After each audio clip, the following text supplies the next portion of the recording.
Chapter 1825. In response to Tantanon's gesture, Sima Puhua smiled foolishly. His eyes were sincere and impeccable. The young emperor gathered his sleeves and smiled slightly. I will not add to the matter of the candidates for the spring examination. It will still be decided by the Ministry of Rites. If you have a headache, Minister Sima can communicate more with Tantanon when you return.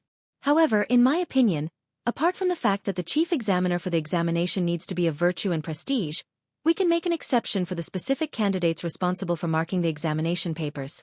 There is no need to pay attention to seniority.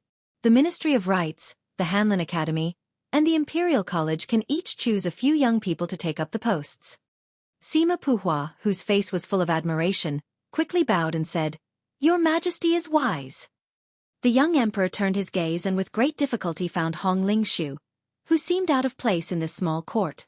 After all, Hong Lingshu was an official who had just entered the capital from a local area. Hong Lingshu was also one of the leaders of the Green Party.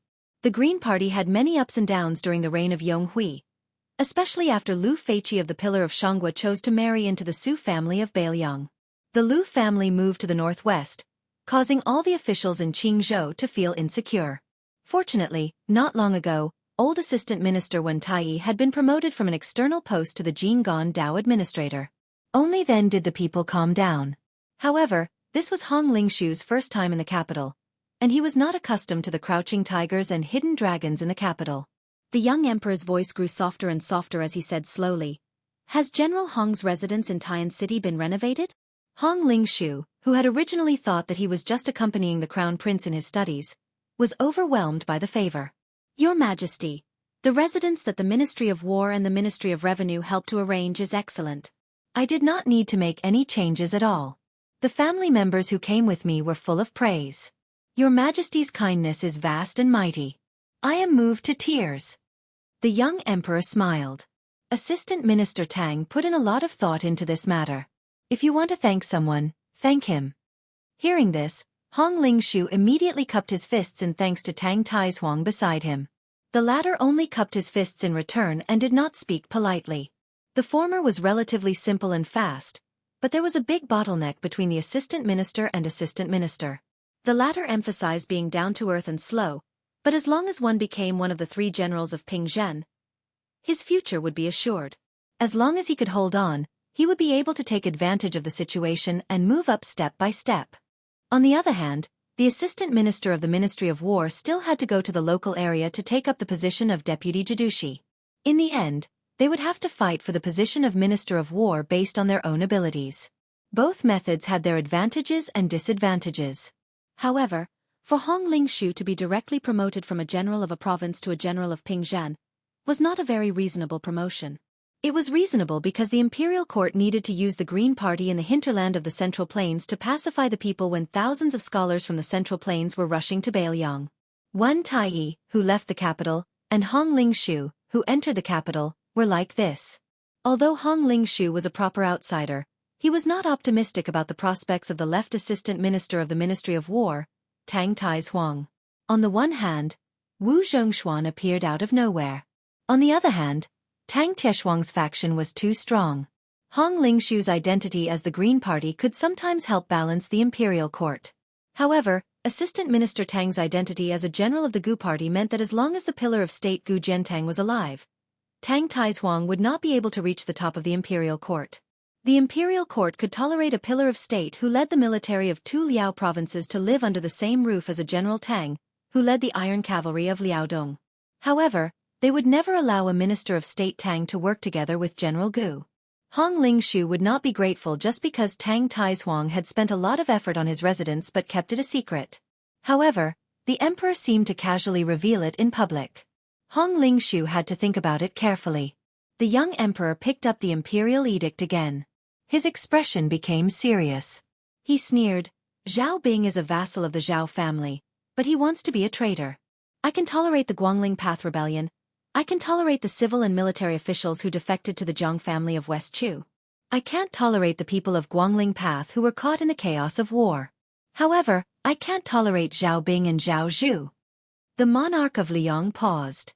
"Wu Zhongshuan." The burly Wu Zhongshuan said in a low voice, "I'm here." the young emperor said expressionlessly. Minister Wu, please explain the situation of Guangling Path to my beloved officials. Wu Zhongshuan said slowly. Currently, the traitor Zhao Bing has a total of 110,000 troops stationed in the north of Guangling Path. In the following half a year, there will be at least 40,000 Nanjiang barbarians entering the north of Guangling River. The traitor Chen Zhibao, excluding the 20,000 Shu troops, will have 30,000 Shu troops rushing to Guangling Path.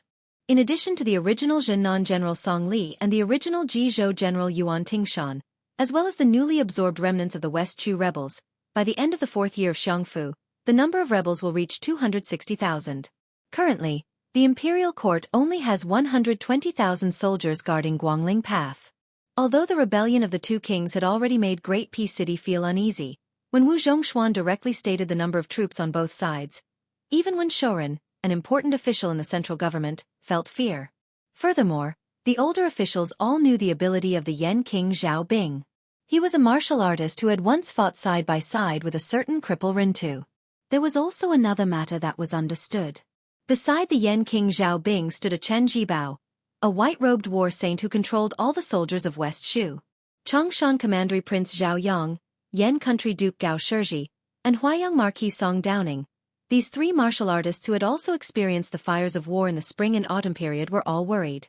Zhao Yang was one of the top 10 generals in the spring and autumn period. The more so, the more the old man understood the danger of Guangling Path. Qi Yanglong suddenly opened his mouth and said, General Gu is leading an elite force south to quell the rebellion, but it is not necessary to immediately enter the battlefield. The imperial court is training soldiers at this time. At present, the heart of the army is not with the imperial court but with the rebel army. Fortunately, the hearts of the people are with the imperial court and not with Zhao Bing and Chen Jibao. Back then, Su Zhao's situation was even better, but he still didn't rule by drawing a river. He was unwilling and unable to do so. Now, it's only 20 years later, not 200 years later. The ambitious Zhao and Chen vassal kings are just continuing the game of chess that has already been decided 20 years ago, as long as... At this point, the head of the secretariat suddenly fell silent. Tantanon continued, as long as the Bailiang cavalry does not rebel and continue to hold back the pace of Beimang's invasion to the south, allowing Gu Jiantang to have time to go south to quell the rebellion, the Zhao and Chen kings will be short-lived. For some reason, this as long as caused many of the nobles and officials in the Cultivation Divine Hall to feel a strange meaning. If Bailiang was not willing to fight to the death with Beimang and abandoned the northwest, retreated 1,000 li south, and then conspired with the Yan King Zhao Bing on the Central Plains, what would the imperial court do? It should be known that after Wan Taiyi and Ma Zhongxian, the Jidushi and administrator, arrived at Jingan Road, the matter of the grain entering the cold, as expected, was bumpy and slow. Who would have thought that 20 years of peace and prosperity would be turned upside down overnight? It turned out. Unknowingly, the length of the Liang kingdom was once again tied to a person surnamed Su. This truth made most of the people in the Cultivation Divine Hall feel extremely humiliated. For example, the head of the 12 scholars Wen Shoren, the imperial relative Yen Jieshi, the assistant minister of the Ministry of Rites Jean Lanting, and others. There was an extremely vulgar saying in the countryside of Liang. Without Butcher Zhang, could it be that you can't eat pork? Now it seemed that it was really possible. Without Butcher Su to help kill people, the official status may not be stable. Wen Shoren, the Grand Secretary of the Wuying Palace, was pale. Yen Jieshi, who looked down on His Royal Highness for many years, was gloomy. Jean Lanting was even more livid. Kainan quietly lowered his head, his expression dark and unclear. Administrator Han Lin, whose relationship with Kainan had improved greatly after the battle with the Great Snow Dragon Cavalry, had a complicated expression. At this time, the young emperor smiled. The Su family has guarded the northwest for 2 generations. In the second year of Xiongfu, the Bailiang frontier army contributed greatly, so the imperial court should reward them. Lu Jinu, Wang Lingbao, and other Bailiang generals have died on the battlefield. I'm prepared to write a decree to confer titles to all Bailiang generals, including these 2.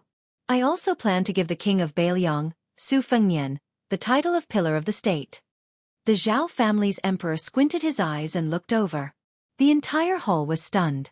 Chapter 1826. Thank you all for supporting me and my work in the snow during the year-end inventory. As soon as he heard that His Majesty was going to return the title of Pillar of State to the Su family, the Grand Secretary of the Wooing Palace, Wen Shorin, immediately looked extremely embarrassed. This old and stubborn official, who had once become famous all over the world for carrying the coffin and remonstrating Su Xiao to death, began to tremble all over. The leader of the clear stream in the officialdom, who had always given people the impression that he was still vigorous despite his age, finally looked somewhat like a candle in the wind. In the Liang dynasty, although the Zhang and Gu palaces were already like passing clouds, each had its own legacy. For example, when Wang Xiongui, the former Minister of Revenue, became Zhang Lu's successor, even though he was sent to the Guangling circuit, he still managed to win over a large group of civil officials from the spring of Yonghui around him. Tang Tai's Huang, Donggong, Huang, and other military generals entered the capital from the border. The same was true for the Green Party. The Assistant Minister of Personnel, Wen Taiyi, and Hong Lingshu's promotions all belonged to the same origin. In fact, apart from these three parties, there was another party that was even more secretive and had even more complicated origins. It was the Anti-Su Party headed by Wen Shorin, with Jean Lanting, the Assistant Minister of Rights, as his hidden successor, and Gao Tingshu of the Ministry of War, as the backbone. These people came from all over the world, and had no friendship with their hometown or the same age. There was a great disparity in seniority, and their backgrounds were completely different. The former general of the north, Ma Lulong, was also one of the backbone who did not show his face. These people might have different opinions on many military and state matters, but they always maintained a tacit understanding on one matter, and that was to do their best to suppress the reputation of the Bailiang Su family in the Liang Imperial Court and the Central Plains. Simply speaking, this group of people had a bone-deep obsession with how to squeeze out the Su family and father. When the old Grand Secretary Zhang Julu was still alive, he still had misgivings and did not dare to put his personal interests over his official duties. After the blue-eyed woman, who had once blocked out the sky and covered the sun in the Liang Imperial Court, passed away, and Tantanon broke off with her early on, this group of people seemed to be able to see the clouds and see the moon, and they became more and more unscrupulous in their actions. For example, this time, the matter of the Imperial Court setting 1,000,000 dan of grain to cool down before autumn, it was precisely because of the spread of these deeply rooted large trees in Great and City that they brought back a lot of solemn gossip to Jinggan Road, especially Qingzhou Xiangfan, as well as all kinds of inside information that did not need to be said out loud. As a result, less than half of the grain had slowly made its way to Bailiang. As for when it would arrive at the granary in Lingzhou, the grain officials who had rested on the grain transport for 20 years naturally had all kinds of skilled excuses to deal with the Imperial Court's Ministry of Revenue. Moreover, the Ministry of Revenue only sent a few letters every few days that seemed to be strictly worded. How could they really investigate the officials for failing to do their duty? Who did not know that the Ministry of Revenue had always been seen as Zhang Lu's last defensive position?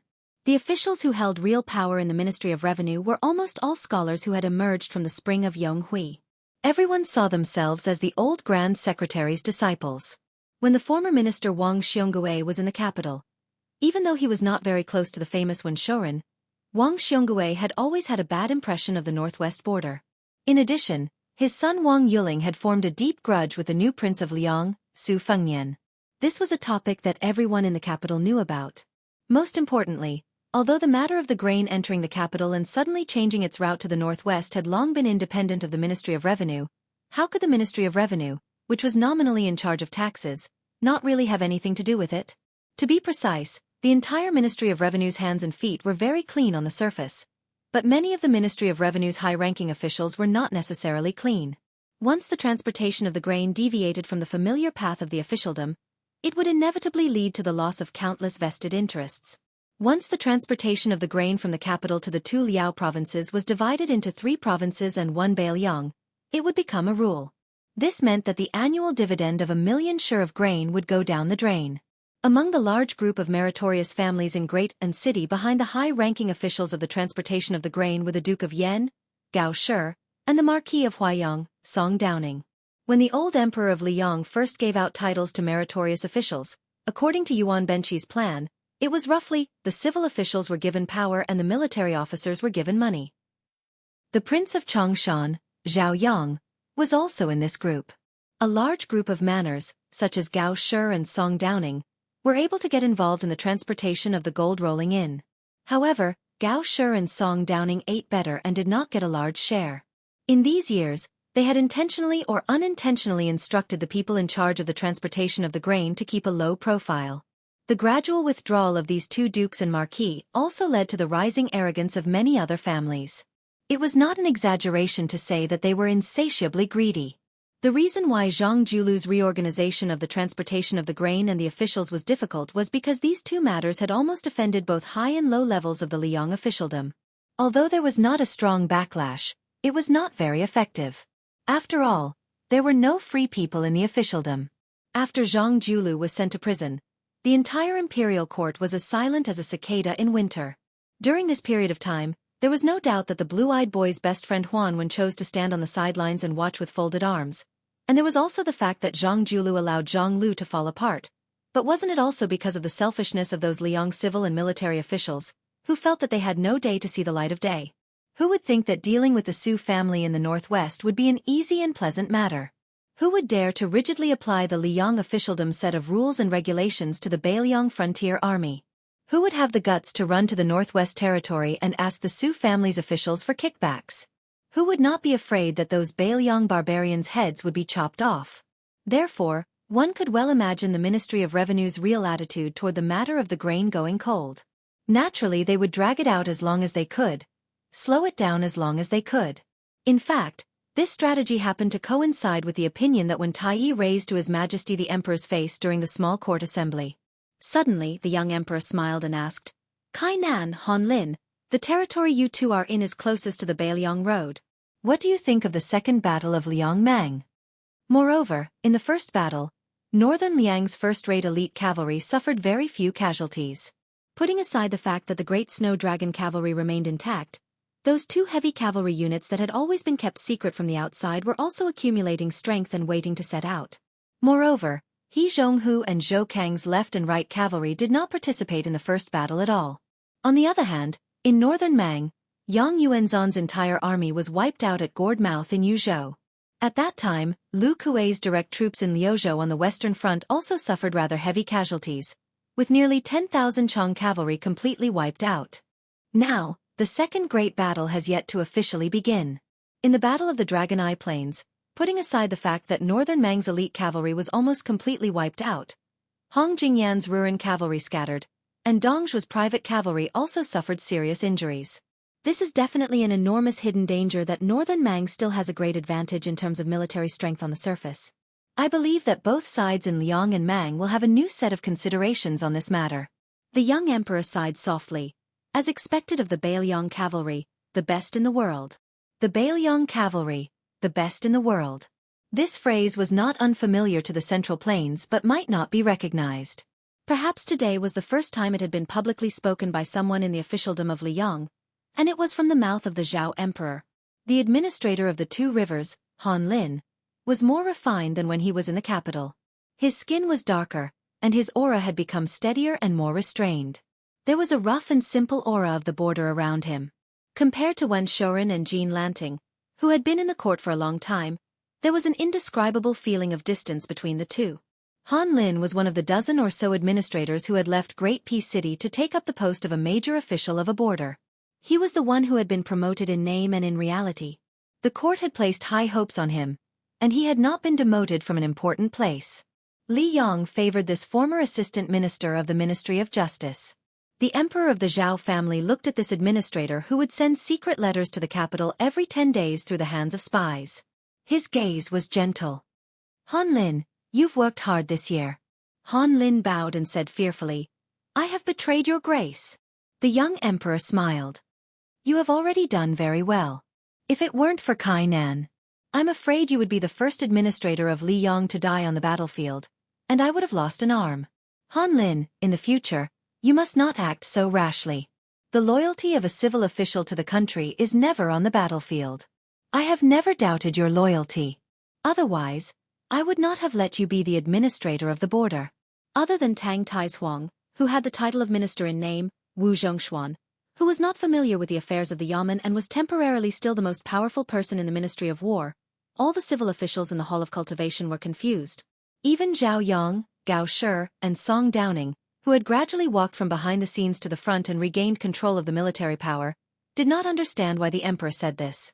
However, For Han Lin to be able to receive such a direct verbal praise, it meant that this person was destined to return to the central government in the future.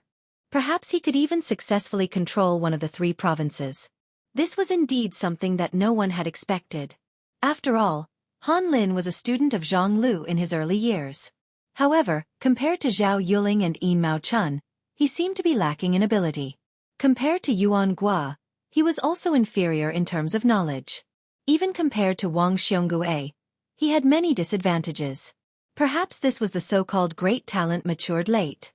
There were many examples of people in the officialdom who were proud of their achievements one day, but would be punished the next day. On the contrary, Han Lin, who was calm and steady, had more potential. After a seemingly casual discussion between the emperor and his subjects, the young emperor once again brought up the matter of awarding the young king Su Fengnian as the most outstanding military official of the Great Pillar State. This time, the hall was still silent. However, compared to the previous surging undercurrent, the eyes of many of the officials clearly showed a hint of resignation. The young emperor's fingers lightly stroked the imperial edict on his knee. The Ministry of Revenue will draft a constitution and send it to the Hall of Cultivation. If there are some local resistance, the Ministry of Revenue can discuss with Assistant Minister Tang of the Ministry of War. In short, I guarantee that when the imperial edict reaches Bailiang, the grain will cool down before the imperial edict. Chapter 1827. At this point, the young emperor glanced at Gao Shizhi and Song Downing. The latter's heart trembled at the same time. When the emperor shifted his gaze, the two looked at each other and smiled bitterly. It was an unexpected calamity. The income of Duke Yan's mansion and Marquis Huayang's mansion had long been diluted to the point that it was negligible. Now, the ones who could truly be called the biggest rats in the country were none other than the 3 members of the Zhao family who had the same surname as the country. 2 of them were the elders of the Zhao family, who had long been indifferent to the court. The last one was a new member of the imperial family, who had recently entered the muddy waters. It was said that the former had tried to rope in the latter, and the latter had suddenly gained power with the help of a certain son-in-law during the auspicious year. Apparently, he had somewhat forgotten himself and his bones had become lighter by several jin. Once he heard that it was such a profitable business with no capital, he had thrown himself into it without hesitation. For half a year, the guaranteed bonus was 5 million taels of silver. In fact, Gao Shizhi and Song Downing had only received around 500,000 taels of silver at their peak. It should be known that the son-in-law of the county king was standing in the Hall of Immortal Cultivation at this moment, and his position was only behind Qi Yonglong and Huan Wen, alongside Zhao Yuling, Yin Mao Chun, and Wu Zhongshuan. But why did the emperor not look at that person, but instead reminded Yen and Song? It was very simple. The young man who had been imperceptibly tricked by his father-in-law was named Chen Wang. In the officialdom of Liang, he had always been respectfully called Chen Xiaobao. He was an important official of the central government and close to the emperor. In terms of the degree of his confidant, perhaps even Yen Jieshi and Yen Qiji, the father and son of the emperor, could not compare to him. At this moment, Chen Wang, the left-scattered cavalry officer of Menxia province, was expressionless. He held his breath in concentration, and no one could see anything strange. Jean Lanting narrowed his eyes and carefully sized up the back of Chen Wang who was standing in front of him. His eyes were dark and gloomy. The Grand Secretary of the Hall of Wuying, Wen Shouren, was not at ease in today's small court meeting. As the Assistant Minister of the Ministry of Rights who aspired to take control of the Liang literature vein, he was also greatly disappointed. Earlier, the emperor had mentioned that the chief examiner of the spring examination would be someone of virtue and prestige. This meant that Jean Sanlang, who had little experience in the officialdom, had actually already missed the great opportunity to use the spring examination to become the common teacher of all the scholars in the world. During the Yonghui era, when Zhang Julu and Tantanon, 2 people jointly controlled the imperial examination, why did everybody like to call themselves Zhang Julu's disciple, Grand Secretary Wanqing? It was not only because Zhang Julu's official position was higher than Huan Wen's, nor was it because of the difference between the positions of president and vice president. The key was that in the end, Huan Wen was only responsible for dividing the rooms and marking the examination papers. Even if the person was personally selected by Huan Wen, he still had to be approved by Zhang Julu.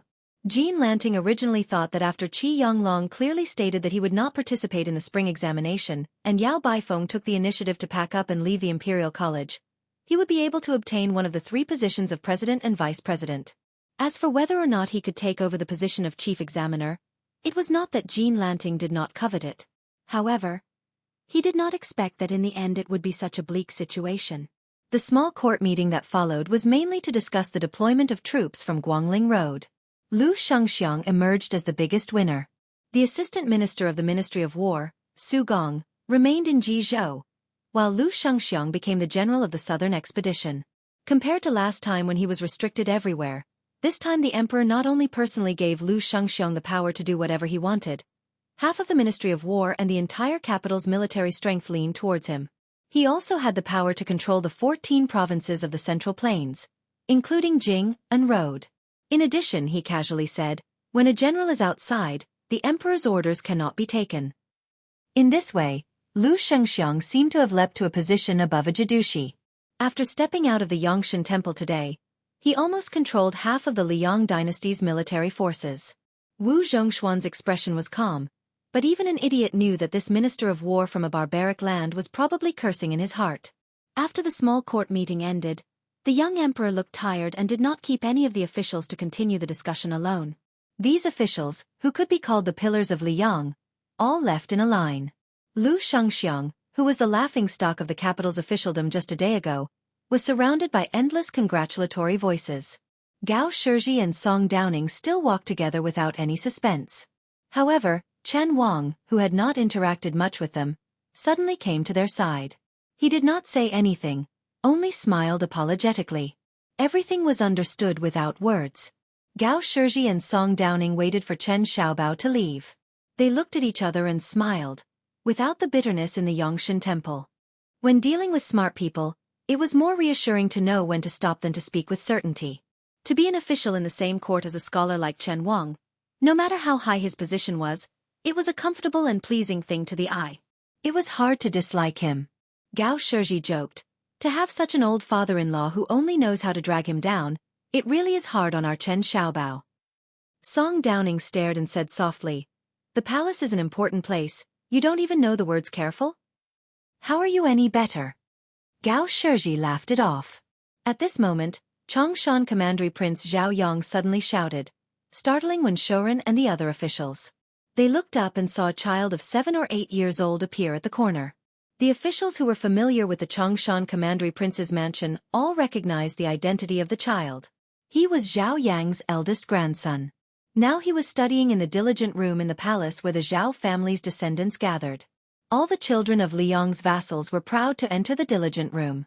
The Yangshan Temple was located at the intersection of the outer court and the inner court. It was also a top military important place. Logically speaking, even if the grandson of Chongshan Commandery Prince was playful and lost, he should not appear in front of everyone. The rule of killing anyone who approached the Yangshan Temple for no reason was not just for show. It was no wonder that Zhao Yang was so angry. The old man who had been in the officialdom all his life was really scared. The child studying in the diligent room was so scared by his grandfather that his face turned pale. His little face was wrinkled and he looked pitiful as if he wanted to cry but did not dare to.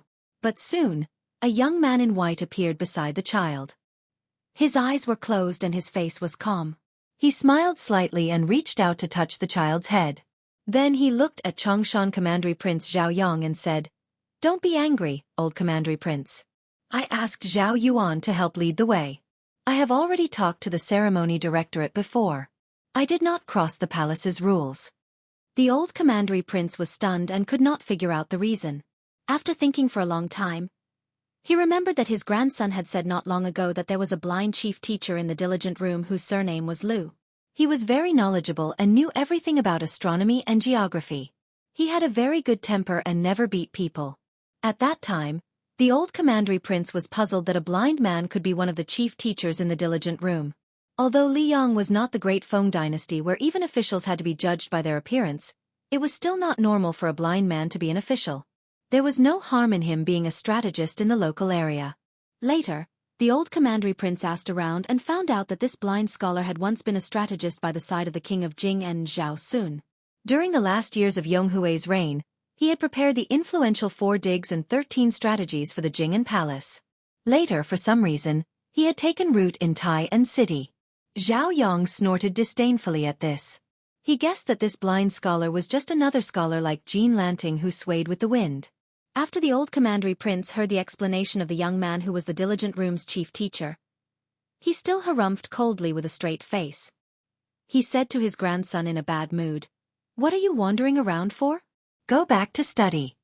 The child, who was as scared of the old commandery prince as his father, unexpectedly did not listen to the military order this time. He gritted his teeth and said in a trembling voice, "Grandfather, I still have to lead the way for Mr. Liu. Mr. told us that the last 10 miles is the most difficult to walk. The last 10 miles is the best way to see a person's innate character. I've only walked half of it."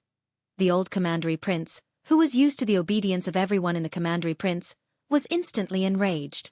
The power that he had accumulated from half his life in the military exploded. "Little brat, half your uncle. You dare to reason with me? If you have the ability, then don't go back to the commandery prince Chongshan's manor today. Go sleep on the street outside the gate." The blind young man smiled slightly and said, "Don't scholars study so that they can understand etiquette and act according to reason? Why can't you reason with your elders?" The amiable and diligent room's chief teacher was a stark contrast to the ruthless commandery prince of Zhao. Even many of the Liyang officials walking at the front couldn't help but stop and turn around to look. They were all waiting to see what would happen.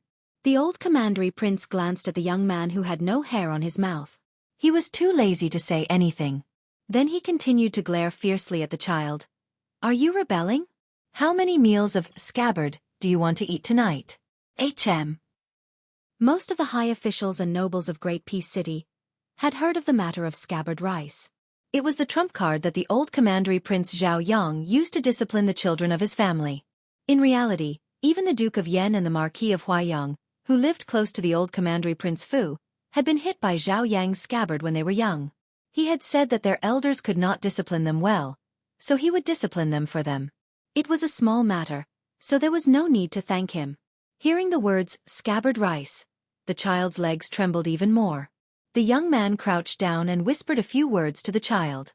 The latter nodded furiously and ran away from the trouble. Then the blind scholar from Qingzhou stood and said with a smile, "It is true that the rod produces the filial son. But if a family only has the rod and no poetry, they are fated to be foolishly filial. Even if they have the loyalty of a family, it is difficult to have the loyalty of a country. There is no benefit to the monarch and the country, and no favor to the people of the world." The old commandery prince smiled coldly and clicked his tongue. "You can scare people with your principles. No wonder you are the chief teacher of the diligent room. It is a pity that this king is not interested in listening to your nonsense today. You are a rotten scholar who speaks of benevolence, righteousness, and morality. This king killed many in the spring and autumn war. Now that you are working in the diligent room, this king does not have the ability to make things difficult for you. You are lucky to be born 20 years later."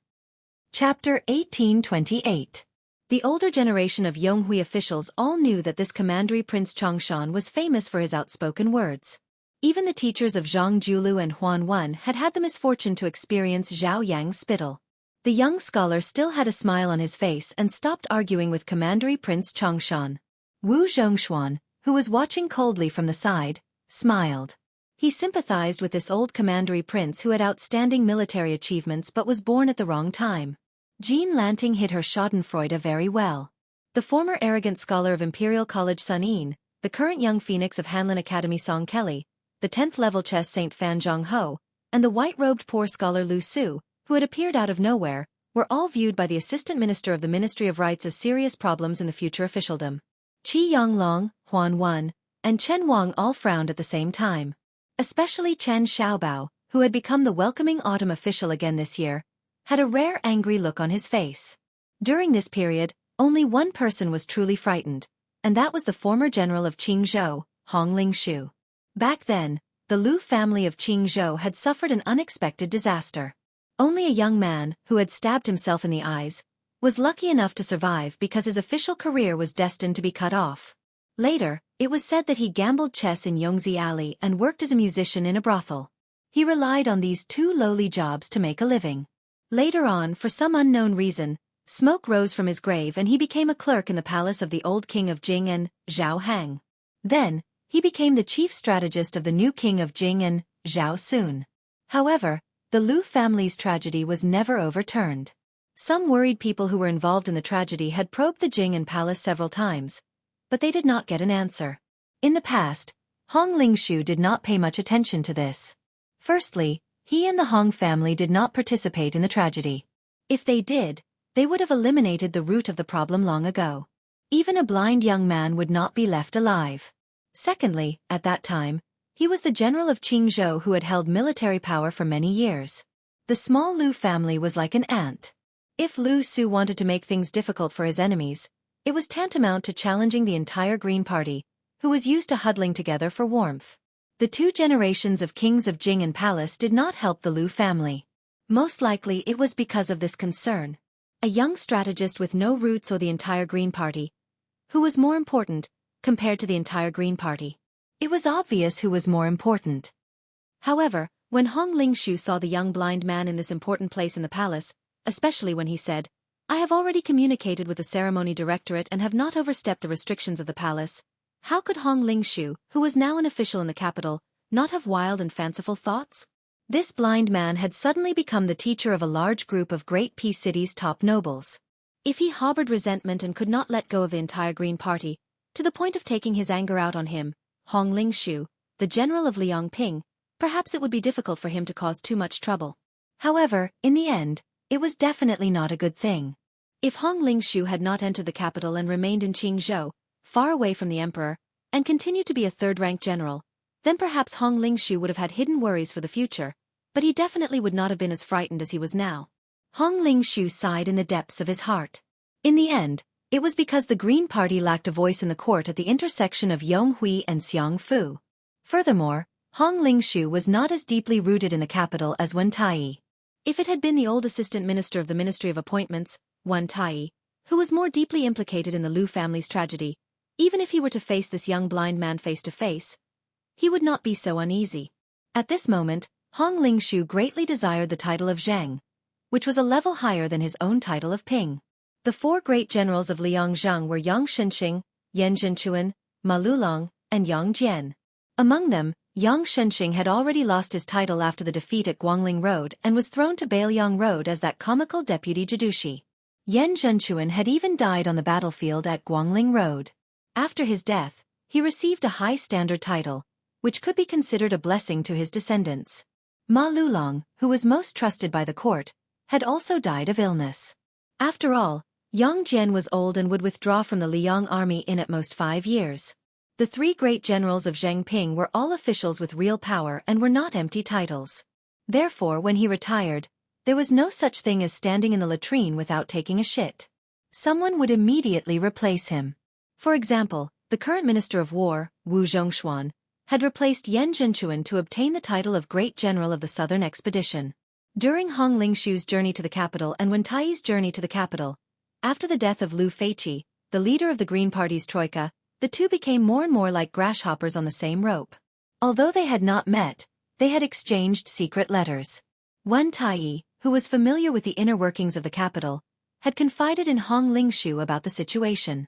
In Wen Tai's view at that time, excluding the great pillar state Gu Zhentang, Hong Lingshu's future opponents were Lu Shengxiang, Tang Taizuang, Su Gong, Ma Zhongxian, the deputy general of Jizhou, Han Feng, whose father was Yang Shenqing's Yang Huchen, the extremely lucky Song Li, and his father-in-law was Gu Zhentang's Yuan Tingshan. Song Li and Yuan Tingshan had already destroyed their own futures and were in cahoots with Zhao Bing and Chen Jibao, the two rebellious vassal kings. There was no need to pay attention to them. The left assistant minister of the Ministry of War, Tang Taizuang, was both a blessing and a curse. His success was because he cared about the country, and his failure was because he cared about the country. He seemed to be in the limelight in the Ministry of War, and even the minister Wu Zhongshuan had to avoid him. However, in Wen Tai's eyes, he was less of a threat than Su Gong. This general of Dragon Xiang, who was born in Gongnam-do, was not to be underestimated. As the representative of the Jiangnan scholars quickly elected after Liu Baijie lost power, no matter how bumpy his official career was, it would be difficult to stop his rise. As for Ma Zhongxian, who had both the support of his ancestors and the ability to lead, as long as he left the capital where his family was based, although Wen Tai did not say a word more in the secret letter, Hong Lingshu knew very well that the Jinggan Road where the Green Party was located would inevitably be a muddy area for this deputy Jidushi. They would not brazenly let him fall. In reality, the Green Party did not have the strength and boldness to do so. However, to slow down Ma Zhongxian's rise for 3 or 4 years was not difficult. As for the younger generation, Han Feng and Yang Huchen, compared to Hong Lingshu, who had been a general of a province for close to 20 years and now had the title of Ping in her hands, they were at a clear disadvantage. As long as these two rising stars did not make great contributions and Hong Lingshu did not make any major mistakes, it was believed that Hong Lingshu would reach the top one step earlier than them. Wen Tai originally did not have high hopes for Lu Shengxiang. In the end, Lu Shengxiang, who was the commander of the southern expedition, only received the empty title of General of Piao Yi, similar to that of a civil official, the pillar of the country. In the capital's officialdom, he had become the biggest laughingstock. Looking back now, Lu Shengxiang's rapid rise and unfailing prosperity could no longer be hidden. Hong Lingshu could secretly compete with Tang Taizuang and Su Gong, but she would definitely not try to arm wrestle with Lu Shengxiang. At the end of the secret letter, Wen Tai frankly stated that when facing the enemy on the battlefield, it was a matter of life and death. When it reached a certain height in the court, it was actually a different approach to achieve the same result. You go up, I go down. It was definitely not a matter of peace and light, and everyone was happy. There were some words that Wen Tai did not write in the letter. Instead, he had the trusted aid of the One family relay them to Hong Lingshu. Do not become enemies with Chen Wang. Be friends with Yan Qiji. Remember to be careful of Lu Su. On the surface, Lu Su's identity in the capital's officialdom was just one of the diligent teachers. At this time, he took a few steps forward and made a gesture of looking around. He asked with a smile, I heard that General Hong is also in the small court meeting today. I, Lu Su, happen to be from Qingzhou. Of course, the officials in the capital did not know about the tragedy of the Lu family. They only treated it as a normal reminiscence of old friendships between people from the same hometown. Furthermore, the Qingzhou officials in Taiyan City had a close relationship. Perhaps the two Qingzhou officials whose residences were in the east and west of the city would meet every 10 days to exchange greetings. In the eyes of the other factions in the officialdom, this was an inconceivable and strange matter. The guild halls in the capital of other provinces were usually deserted, but the 4 guild halls in Qing province were almost always full of guests. Regardless of their status, high-ranking officials, scholars, merchants, and rangers, all kinds of people, they were happy and contented. They never cared about the good or bad reputation of the officialdom and scholarly circles, and also never cared about being ridiculed for being a profit-seeking person. Therefore, when Lu Su publicly proposed to reminisce with Hong Lingshu, none of the officials in the capital found it strange. Only Hong Lingshu felt chills all over her body and her heart palpitate for no reason. Once this accidental meeting was spread to Qingzhou, would Wen Tai, the most suspicious old fox, really continue to diligently pave the way for him without sparing any effort? However, Lu Su's smile did not allow Hong Lingshu to shed all pretense of cordiality and reject the invitation. Hong Lingshu could only brace herself and walk side by side with Lu Su, gradually pulling away from the others. Hong Lingshu then discovered that there was a middle-aged eunuch standing not far behind them. The distance was just right. He could see Lu Su but could not hear their conversation. Judging from his clothes, the status of this eunuch in the palace was not low. The moment his gaze met with Hong Lingshu's, it was clearly because of Lu Su. The middle-aged eunuch smiled slightly at Hong Lingshu, revealing some goodwill. This made Hong Lingshu even more shocked. How many people in the court could be treated so cautiously by a eunuch dressed in a python robe?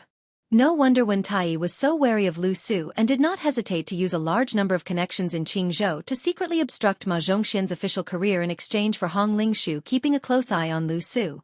Lu Su, who could not see anything in the world, walked slowly. He stepped lightly on the stone path. Every time he touched the edge of the path, he would immediately adjust his direction to ensure that the path ahead was unobstructed. Seeing this scene, Hong Lingshu felt all sorts of emotions. For such a young blind man to be able to achieve what he had today, was it due to luck? Lu Su did not speak, and Hong Lingshu was also unwilling to take the initiative to speak.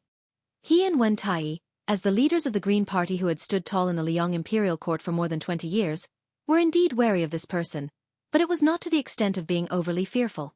This white-clothed scholar, one of the diligent teachers, finally said indifferently, "The Green Party has contributed greatly to my current situation."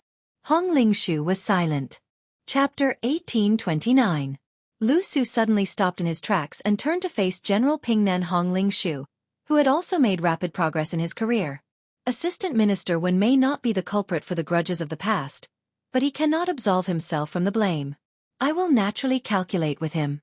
General Hong and Assistant Minister Wen are old friends, so why don't you tell him word for word? Hong Ling-shu's aura did not falter at all. He asked in return, since Mr. Liu and Wen Tai are officials of the same court, and Mr. Liu is a diligent teacher who teaches the meritorious children of our court, do you want to steal the national weapon to avenge a personal grudge? Lu Su laughed involuntarily and then said seriously, a gentleman can be deceived by other means, but it is difficult to overlook other ways. Hong Ling-shu was stunned and did not know how to answer. Lu Su said self-deprecatingly, besides, I am not a gentleman. Otherwise, how could I have struggled at death's door all these years, to the extent that the mellow family style of the Liu family was swept away because of me? Hong Ling-shu smiled coldly and said, I will help you convey Mr. Liu's meaning. If there is nothing else, then I will take my leave. Lu Su shook his head and chuckled softly. If it's just to ask General Hong to help me convey a few irrelevant resentful words, why would I take the risk of being suspected of forming a clique and meet you right under His Majesty's nose? Hong Ling-shu did not know whether to laugh or cry. Lu Su's words could not be considered unimportant at all. Perhaps the old fox one would not be able to sleep and eat well after hearing it. Lu Su said slowly, General Hong and I have no old grudges and we are from the same village in Qingzhou.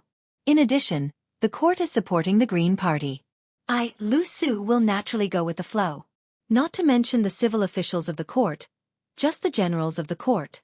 The scholars of Jiangnan have the right assistant minister of the Ministry of War, Su Gong. The Liaodong clan was originally wavering and did not know how to choose between Tang Taihuang and Lu Shengxiang. In the end, after today, Lu Shengxiang is no longer someone they can bet on. They can only choose the left assistant minister of the Ministry of War, Tang Taihuang. Hong Ling-shu nodded unconsciously. Lu Su continued, General Hong must have heard that the true leader of Gongnam-do scholars is the old head of the Gumu-su family, the pillar of the state, Yu Zhenkong. Not only does this person's words carry enormous weight in Gongnam-do officialdom, he also has a deep relationship with Tantanon, who can influence the direction of the court. And Tang Taihuang, intentionally or otherwise, is distancing himself from Kai Nan, Donggong, and the others. And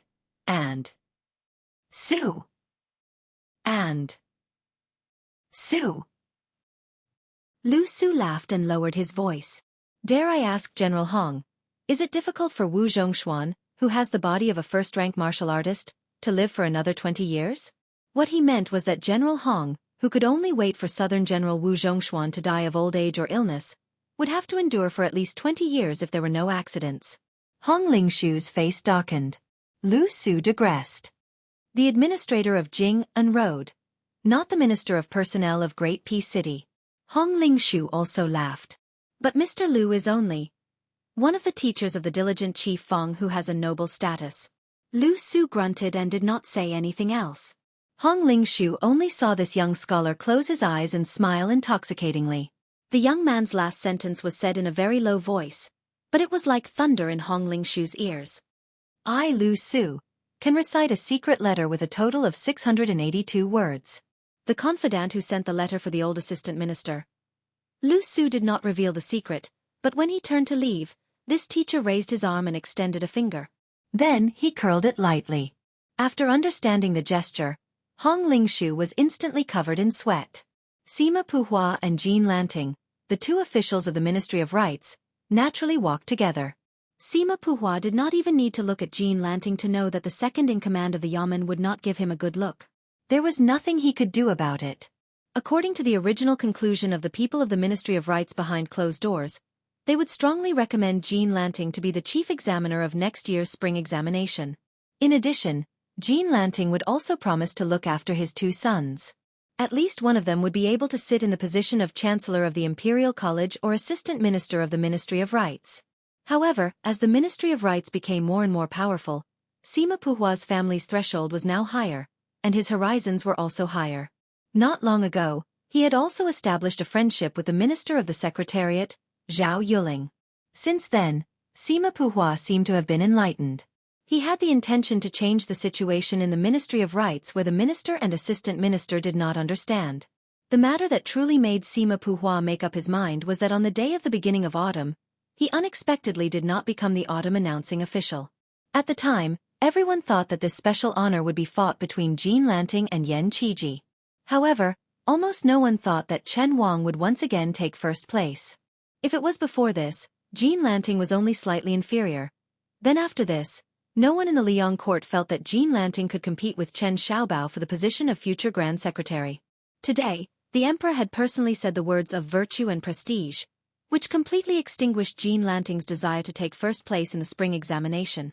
However, no matter how he viewed Jean Lanting as a joke, Sima Puhua, who could not be the minister of the Ministry of Rights for many years, still did not dare to openly offend this person, even though he was already a person who had achieved great merit and was uninterested in the officialdom. When all was said and done, Jean Lanting had displayed such a tyrannical attitude in Bailiang over the years. When he was in power, he was praised by everyone and was praised as unyielding. However, when he lost power it was a different story.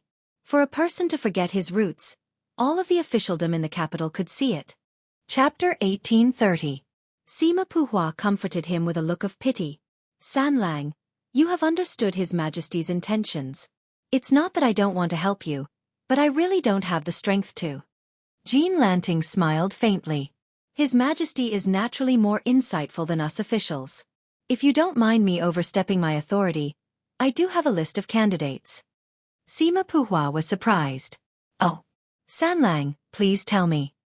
Jean Lanting, who no longer had a beard to show his ambition, smiled. The 3 candidates for the spring examination are Minister Yin, who has been a scholar of the Hanlin Academy for many years, Minister Yen of the Dongyuan Pavilion, Minister Chen of the Left Loose Cavalry, Minister Yen of the Yellow Gate, Minister Yen of the Yellow Gate, and Li Jifu, Gao Tingshu, and Wu Tsongxian, the top 3 in the palace examination. These young talents can all be assigned to different rooms. Sima Puhua habitually stretched out 2 fingers to twirl his beard, carefully weighing the pros and cons. Finally, he nodded. This candidate is flawless. San Lang is indeed San Lang. Jean Lanting dismissed it with a smile, as if nothing had happened. Sima Puhua secretly glanced at the man beside him. What a good retreat in order to advance. The old minister, who originally didn't think highly of Jean Lanting's prospects, suddenly gritted his teeth and said in a low voice, San Lang, don't worry. When I retire and return to my hometown, it will be time for San Lang to advance in the Ministry of Rights. Jean Lanting smiled but didn't say anything. Sima Puhua said softly, San Lang, my 2 disappointing children will be handed over to you in the future. Please take good care of them. Walking to an open area, Jean Lanting raised his head to look at the endless palace ridges in the distance. He said calmly, if I really have such a day, it's not impossible for the Sima family to have 2 ministers. Sima Puhua, who understood the deep meaning, smiled knowingly. He didn't take it seriously, but he was also full of longing. After Qi Yonglong and Huan Wen walked side by side for some distance, Qi Yonglong walked towards Zhao Yang, the commandery prince of Chongshan. Tantanon also parted ways and walked towards Chen Wang. Because of the blind scholar, the old royal prince, who was in a bad mood, clearly didn't expect that the head of the secretariat would take the initiative to approach him. For a moment, he was caught off guard. In terms of military achievements, this member of the imperial clan was actually more outstanding than Yan Zhenchuan and Yang Shenxing. Facing an elder who was a generation older than Zhang Julu and Huan Wen, he still felt some respect. The saying that civil and military officials despised each other couldn't be applied to everyone. Qi Yonglong smiled and said, Commandery Prince Chongshan, you shouldn't have said those words to Lu Su earlier. Just the mention of that young scholar made him angry. The commandery prince of Chongshan said disapprovingly, Don't tell me that brat will complain to the emperor? Besides, your majesty doesn't have the time to uphold justice for such a trivial matter, right? Qi Yonglong pointed at his chest and sighed. We scholars are very narrow-minded. The commandery prince of Chongshan laughed loudly. Lord Qi, what are you saying?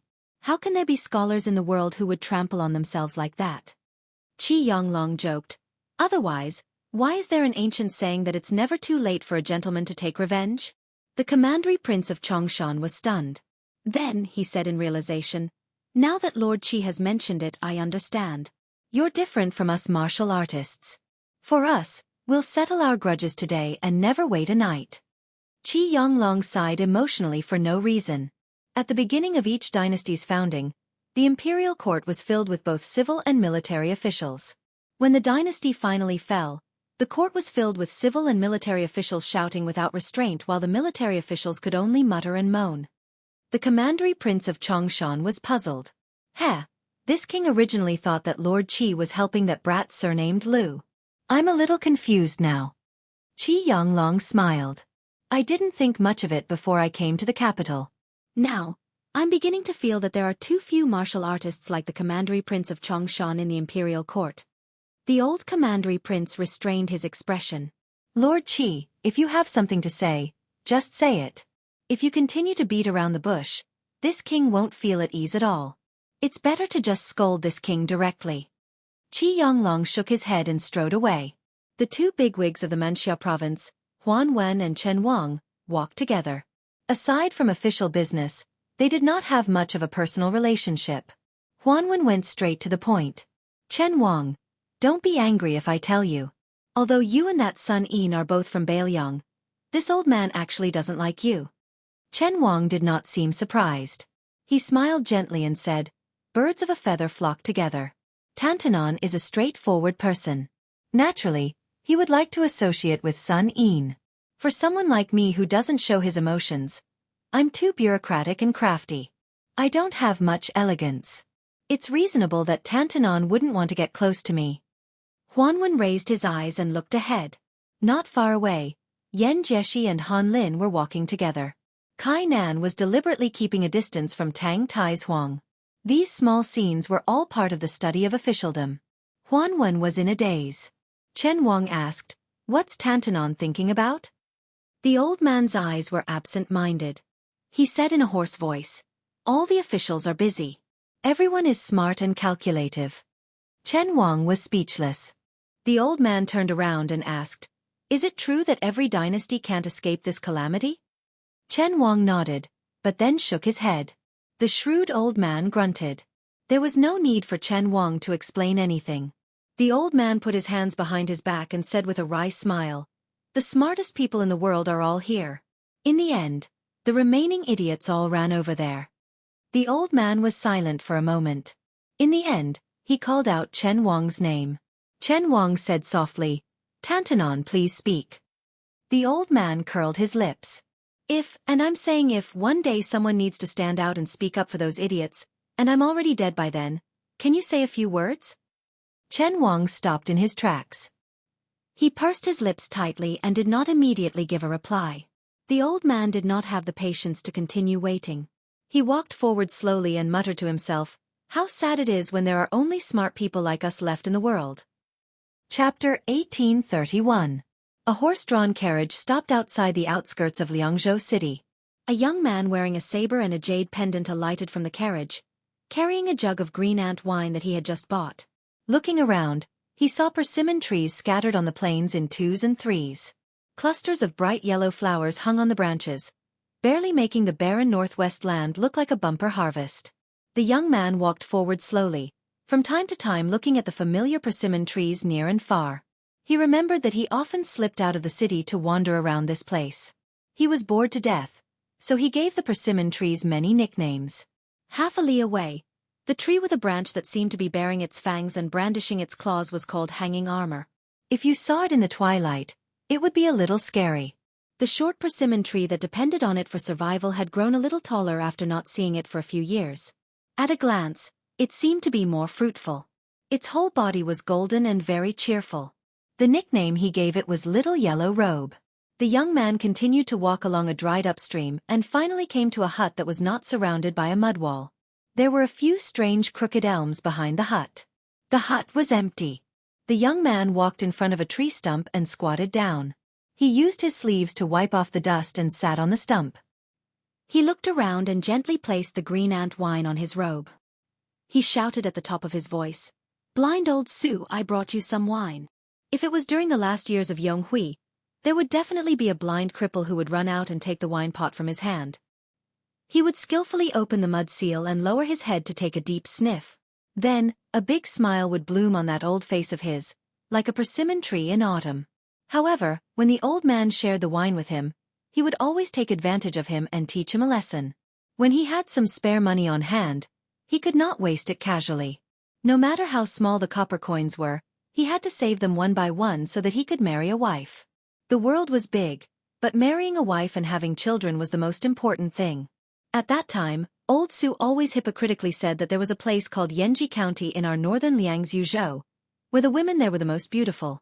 If you, little Su, could get a young woman from Yenji County to be your wife and send a message to me, I, Old Su, would go to your family's wedding feast even if I had to walk for 3 days and 3 nights. He remembered that time. After the old man said these words, he carefully asked him if he would find it embarrassing to have a blind old man like him as a guest at a wedding banquet. If the elders and in-laws in your family would dislike it, then Old Su would not join in the fun. He would just go back and buy 2 jugs of green ant wine at a reasonable price. At that time, the young man who often brought green ant wine or stolen chickens and ducks to the old man patted his chest and said that his words carried the most weight in his family. When he held the wedding banquet, if Old Su did not go, he would get angry with him. He even said that Old Su must sit at the main table. At that time, the old man only thought that the young man who often chatted with him was a young man commonly seen in the streets of Bailiang. When he was young, he was like him, the kind of person who never touched the ground. He always floated around and was restless. Therefore, when he heard that he would be invited to sit at the main table for the wedding banquet, he was happy but did not think too much about it. He also did not associate the arrogant young man with Mount Qingliang. There were too many people in the world with the surname Su, weren't there? At that time, the young man always revealed his longing for a place outside of Bailiang. He wanted to be a chivalrous Jianghu wanderer who used the best sword, drank the strongest wine, and found the most beautiful woman in the Jianghu. She would definitely be the kind who was prettier than the women in Yenji County. The old man always sang a different tune to the young man. He used the tone of an experienced person to tell him that he should not be so ambitious. No matter how good the Central Plains was, it was not his home. At that time, the young man also sighed with emotion and said that he also understood this principle. His master who taught him how to read and write at home once said, "For a young man, 10 years is not considered a long time after leaving home. For an old man, leaving home with just 1 step is a long journey." After the old man heard this, he laughed and said that your family's teacher was really knowledgeable. How could he teach a half-baked disciple like you? Sometimes the two of them would sit together and chat. The old blind man, Old Su, would sit on a tree stump next to them. He would lean on his walking stick with both hands and secretly doze off while basking in the sun. Perhaps many years ago, on the battlefield of the Western Fortress, there was a young soldier from the old barracks. His legs were not crippled, his eyes were not blind, but he also had a similar scene. He would also doze off under the sun. The only difference was that the walking stick in his hand had been replaced by an iron spear. Perhaps there was a large banner with the character Su, not too far away, flapping loudly in the wind. Now it was already the beginning of autumn in the 3rd year of Xiangfu. The blind man, Old Su, had died long ago. Naturally, there would be no more chatter. The old man did not live long enough to drink the young man's wedding wine. The young man had once promised the old man that after the old man died, he would personally carry the coffin and send the old man off. But the young man did not do it. At that time, he was far away in Jiangnan. He did not go to Old Su's grave. He only gently poured the green ant wine on the ground in front of the tree stump. When he bent down to pour the wine, he said softly, "Old Su, I secretly bought this wine from the wine seller Shisher. Now that the world is not peaceful and there is going to be a war soon, our Bailiang has begun to prohibit private brewing among the people. Therefore, this pot of wine is not cheap. If it wasn't someone familiar, the shop might not have dared to sell it to me. The proprietress's daughter is now full of life. A woman changes 18 times between childhood and womanhood. I heard that the girl has taken a fancy to a young scholar from outside the city. He is currently teaching at a private school near her home. When I was buying the wine earlier, the proprietress even made fun of me, saying that I was late. Her daughter has actually waited for several years. You see, I really didn't brag to you back then. I told you that the girl had good taste. Otherwise, she wouldn't have chosen me." There was some regret, like an old dog lying in the corner of the street whimpering by itself. It was slow and long, scratching at the heart and lungs. He left the wine pot on the tree stump and stood up to leave. The carriage returned to Mount Qingliang. At present, There were two places in Bailiang Palace that were famous throughout the world. The Wutongin Palace was jokingly called the Phoenix Pavilion, and halfway up the mountain, the residence of the deputy administrator that Song Dongming presided over, was called the Dragon's Gate. Just as he returned to Mount Qingliang, an official of the Dragon's Gate rushed over in a hurry and reported to him that the deputy administrator had important matters to discuss. When he saw Song Dongming personally standing in front of the low official residence and waiting, he knew that regardless of whether the news was good or bad, it was definitely not a small matter. Otherwise, given the composure of one of the former prime ministers of Liang, he would not be so impatient. As expected, Song Dongming waited until he came closer before turning and walking into the official residence in the middle. His voice was slightly urgent as he said, "The 4 pieces of news have been gathered together. They are respectively related to Liuzhou, the Central Plains, the capital, and Beimang. They are all considered by the prince." Su Fengnian smiled and said, "Then let's talk about the news from Liuzhou first." Song Dongming nodded and said, "There is an urgent spy report from the military town of the Phoenix Division closest to the western regions. Chao Wei and Xie Shibian have arbitrarily changed the strategy set by the Governor-General and have chosen to take the initiative to attack. They want to take down Zhong Tan's cavalry in one go at the mouth of Mount Miyun." Su Fengnian's expression was normal as he said, "It should be because the monk soldiers of Mount Lantua did not move with Zhong Tan's cavalry." Song Dongming said worriedly, "Even so, the difference in strength between the two sides is not large. Isn't it against the original intention of Liuzhou to use troops to exchange lives in a head-on clash?" Su Fengnian shook his head and said, "If we are unable to wipe out Zhong Tan's cavalry at the mouth of Mount Miyun, then this battle will be meaningless. It can even be said that their greed for merit has caused Liuzhou to fall into a passive state. But since even Xie Shibian is willing to take the risk with Chao Wei, I believe in their foresight." Song Dongming sighed and said with a bitter smile, "These two fellows are really troublesome." Su Fengnian smiled and said, "If they win, there might be an unexpected surprise." Song Dongming understood and said, "That's true. If Zhong Tan's cavalry is completely wiped out, perhaps Mount Lantua will have to reconsider." Chapter 1832. Su Fengnian asked, "What's the news from the Central Plains?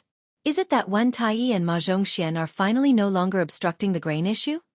Song Dongming smiled and said, "This can't be considered important news."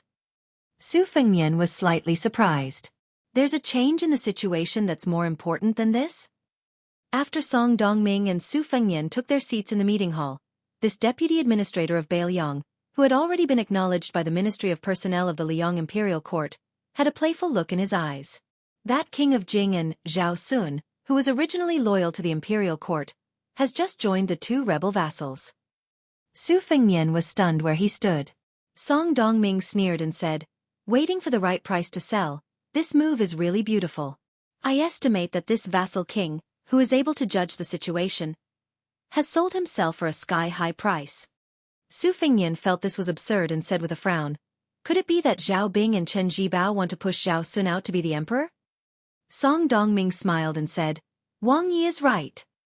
Su Fengnian sank into deep thought. If one added the Jing and road in the middle of the Central Plains, and the western Shu and southern Zhao that had long been controlled by Chen Jibao, then the entire area south of the Guangling River was completely united. Half of Li Yang's territory was already in the hands of the 3 vassals. At this time, the king of Yan, Zhao Bing, who was the first to start the war and had the most power, seemed to be the most qualified to ascend to the throne and rule with Li Yang by dividing the river. However, in reality it was the exact opposite. Zhao Bing was the least suitable to change his official robe for a dragon robe. No matter how bad Song Yushu described the emperor of Liang in the imperial edict, the entire court, especially the nobles led by Gongnam Du, were still loyal to Great Peace City. Zhao Bing was not suitable to stand out, and Chen Jibao, who did not have a proper surname, was even more unsuitable. Thus, the king of Jing, Zhao Sun, became the most difficult choice. In the Liyang dynasty that had not yet annexed the Central Plains, Zhao Sun and his son's branch of the Zhao clan were actually far more suitable for the orthodox status than Zhao Heng's branch of the Liyang dynasty. After the old king of Jing, Zhao Heng, failed to seize the throne and was exiled to Qing province, there was a reason for his deep resentment. In the current Xiongfu dynasty, there were probably not many officials who knew of this secret.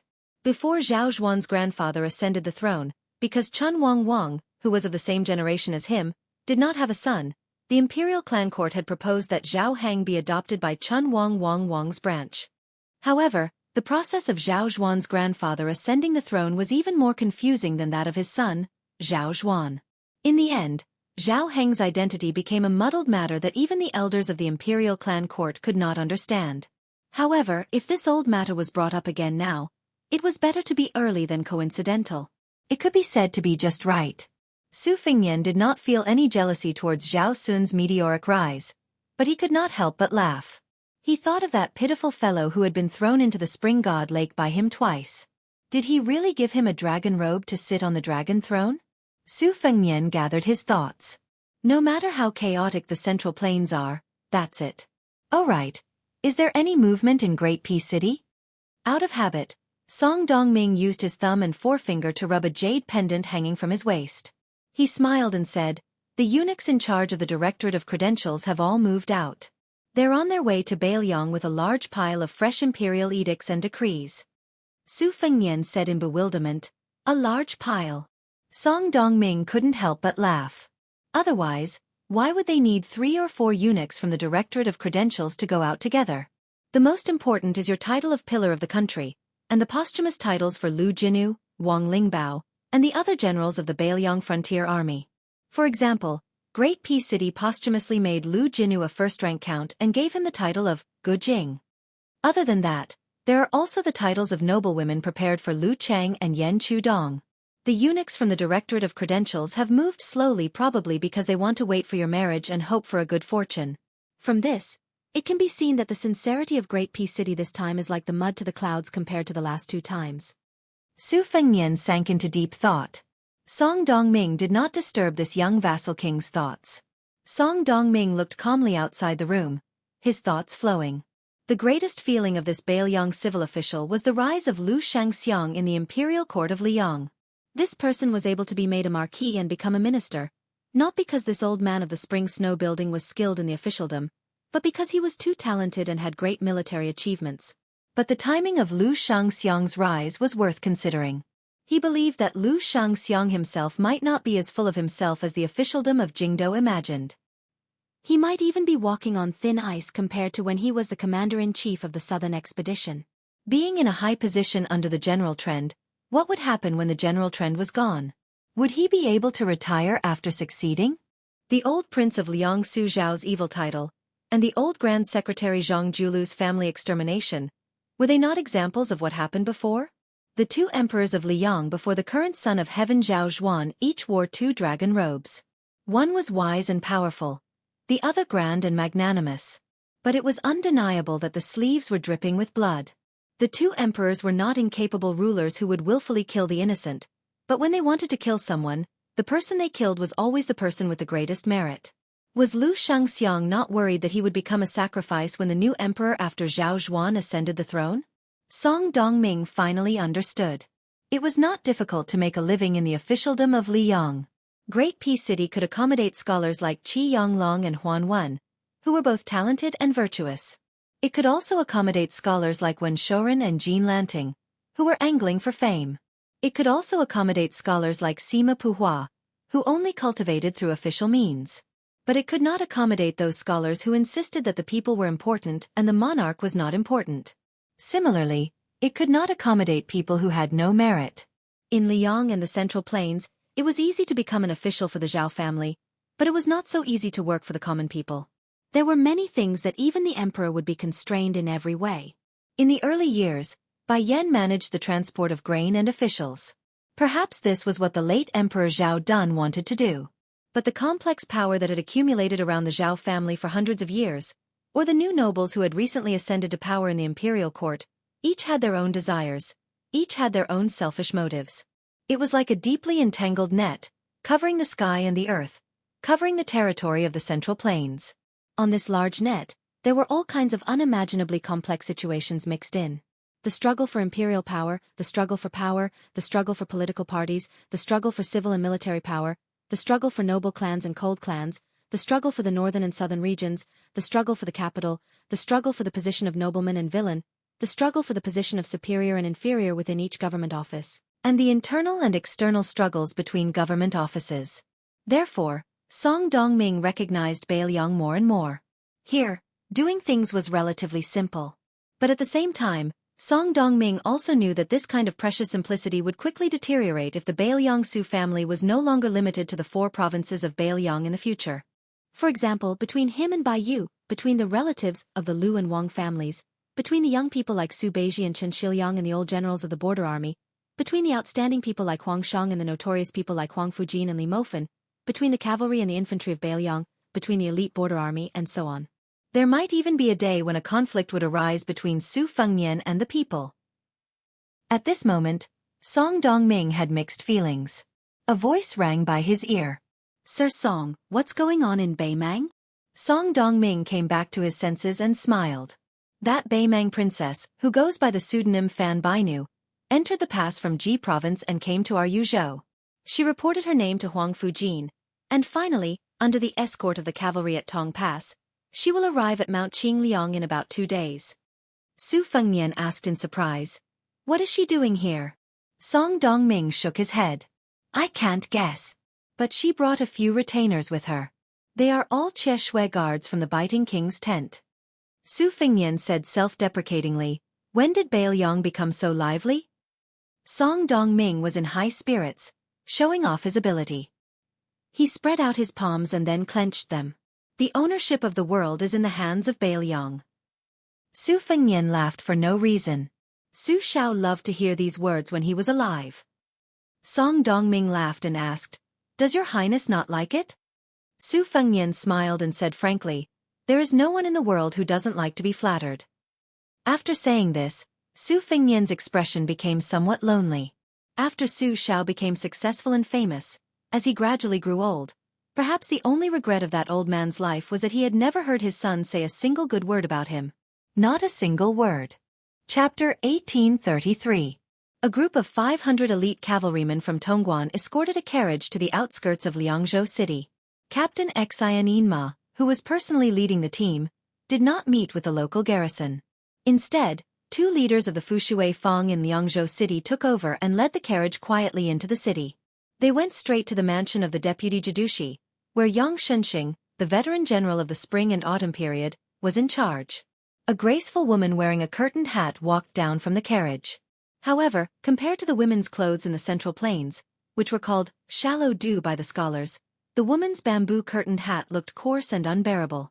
She was followed by 3 strong retainers. They looked calm and confident, like tigers and wolves. Their hair accessories were strange, and they did not look like Bailiang people. Fortunately, the street outside the mansion of the deputy Jidushi of Bailiang Road was empty at this time. Otherwise, it would be hard to avoid wild and fanciful thoughts. The middle-aged man closest to the woman looked at the style of the mansion and asked her a few questions in a whisper. After getting the answer, his face was full of anger. The woman with the special identity immediately reprimanded him in a low voice. The burly man was obviously still a little dissatisfied. He muttered and didn't stop. Under the curtained hat, the woman seemed to be helpless. The Chieshui bodyguards were all direct descendants of the Norland officials of the grassland, and the one beside her was even more unusual. She was actually curious about the young lord's choice of meeting here. According to the spies of the western capital, Yang Shenxing, the general of Liang, did not have a good time in Bailiang Road. The mansion temporarily under the old general's name was not supposed to accept such an important military mission. However, since Mount Qingliang had made such an arrangement, as a guest from afar, she had no choice but to accept. In fact, the worst situation she expected was that she would not even see the outline of Liangzhou City, and the 4 of them would quietly die on the way. Now that the young vassal king was willing to show herself, it could already be considered a good result. Her familiarity with Qingliang Mountain and the northern Liang Iron Cavalry was far from what the 3 proud and arrogant Chieshui guards beside her could compare to. In their entire lives, these 3 people had probably only interacted with the remnants of the Southern Dynasty, and their knowledge of the Northern Liang border army was only limited to some rough military intelligence reports. The person leading the way for them was a middle-aged man with an amiable demeanor. His clothes were decent, not extravagant, but exquisitely ironed. Beside the middle-aged man who looked like the steward of the mansion, there was a young maidservant. Her face was delicate, but she had voluptuous breasts, a thin waist, a plump buttocks, and long legs. If she were lying on the bed, Perhaps she would look very much like a rouge horse. Even the woman in the curtained hat could not help but look at the maidservant, not to mention the Cheshire bodyguard beside her. He did not hide the passion in his eyes. He swallowed and suddenly laughed. He sped up and reached out to touch the maidservant's slender waist. The woman in the curtained hat did not have time to stop him. However, the burly Cheshire bodyguard did not succeed either. His arm was gently held by the middle-aged manager who had turned around and stopped walking. The burly Cheshire bodyguard struggled hard, but he could not move. He suddenly felt that he was facing a great enemy. There was no longer any contempt in his eyes. However, no matter how hard he tried, he could not break free from the manager's white fingers. The middle-aged manager did not look at the Cheshire bodyguard at all. Instead, he looked at the woman in the curtained hat and said with a smile, "This is not your baymang. There has never been a custom of giving beautiful concubines and maidservants. If you have the ability to make a woman fall in love with you at first sight, then that is true ability. If you don't, this lady, you should obediently restrain the people around you. Otherwise, I believe you are familiar with how Baelyong treats its guests in the past 20 years. After saying these words, the middle-aged man calmly loosened his 5 fingers. The burly Cheshire bodyguard was caught off guard and staggered backward. The other young Cheshire bodyguard quietly stepped forward and reached out to support him. Only then did he stand firm. The Baymang bodyguard, who had lost face, was furious. He reached out to grab the white rainbow saber at his waist that only members of the royal tent could wear. He was about to draw the saber in anger. The middle-aged man remained indifferent towards this. His face was still that calm and amiable expression. He shot a glance at the muscular northern Mang man who seemed to only have muscles but not brains, and said with a smile, "If you want to use this to test our prince's bottom line, then as a servant, I can't help but give you a word of advice. This action is meaningless and meaningless." The burly Cheshire bodyguard immediately restrained his irritable expression. However, he still held the beautiful saber and stared at the hidden martial arts master in front of him. At the same time, the bruise on the wrist holding the saber instantly disappeared. It was obvious that the middle-aged manager's skills were not ordinary, and this Cheshire bodyguard who had purposely made himself look wretched was definitely not someone easy to deal with. The woman in the curtained hat asked indifferently, "Sir, you shouldn't be the manager of this deputy provincial governor's mansion, right?" The middle-aged man did not hide anything. He nodded and said, "I am a servant at Mount Qingliang. I do some chores and welcome people who come and go." She suddenly understood. There was more respect in her tone. She smiled and asked, "Are you Manager Song from Wutongin of the Wang family?"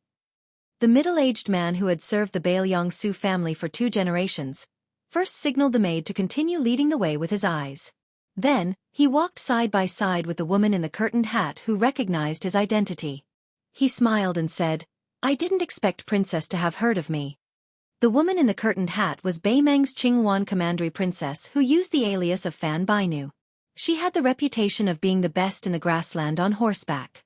The story of Fan Bainu and the former Baelyong protector General Chen Jibao, a hero and a beauty, had also been widely spread in Baelyong. She said softly, "The king of Shu has mentioned Sir Song's father many times in casual conversation." Song Yu, the head manager of Mount Qingliang, frowned and did not reply. In Baelyong, perhaps even many of the spies and men of sacrifice who had entered the whisk room later did not know that the old manager, who had been coughing all year round, was actually the same as Tide Listening Pavilion's Li Yishan and the current Chu Lushan, the founder of the whisk room. The reason why the old man at the bottom of the lake had been imprisoned at the bottom of the Tide Listening Lake was because he was no match for Jian Zhehuang. However, the reason why Jian Zhehuang had remained at Mount Qingliang as a horsekeeper was another secret that had long been buried in the depths of the whisk room's secret files. After Su Shao had been conferred the title of king and taken over Baelyong, countless remnants of the Central Plains and Jianghu people had rushed to Mount Qingliang to take revenge on the Su family. If it could be said that they had not been able to kill the old cripple butcher even after exhausting all means at their disposal, it was because Su Shao had Su Yambing and Han Lao's Han, Wang Xiu's junior brothers, serving as his personal retainers. Then, at that time, His Royal Highness Su Fengnian, who often roamed the 3 prefectures of Baelyong, had servants and retainers at his side. If it could be said that the servants and retainers at his side could be said to be able to compete with the other Baelyong's junior brothers who also did not engage in proper work, then it could be said that they were not enough when faced with a true Jianghu expert or top assassin. How could Su Fengnian still be alive and kicking? At that time, Song Yu, the steward of Wutongin, who was an inconspicuous person with a gentle voice and a mild temper, seemed to have been busy paying for His Royal Highness's drinks and wine in his early years, and giving gold and silver plaques to the wanderers who caught his master's attention.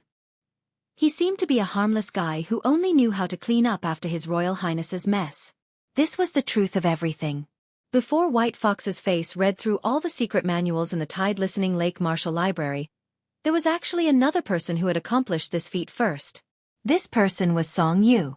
Although he had been seriously injured when he was young and had an incurable disease, resulting in his body being only at the level of Level 2 Master, regardless of whether it was his high vision or the various Finger Mystery Realm secret skills that he had learned from others, Song Yu could be said to be worthy of the title. He was the second person after Su Fengnian of Mount Liang.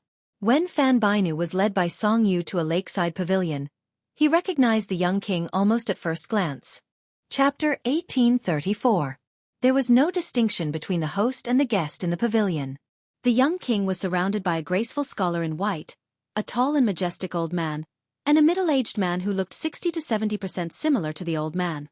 After seeing Fan Bainu and the others, the young lord slowly got up and walked to the top of the stairs. With a smile on his face, he welcomed the princess of the enemy country who had quietly sneaked into Liangzhou. Fan Bainu didn't know why, but she didn't feel relieved after seeing this scene. Instead, she hated this young man even more. She didn't know why. Maybe it was because this person forced Chen Jibao to leave Beiliang.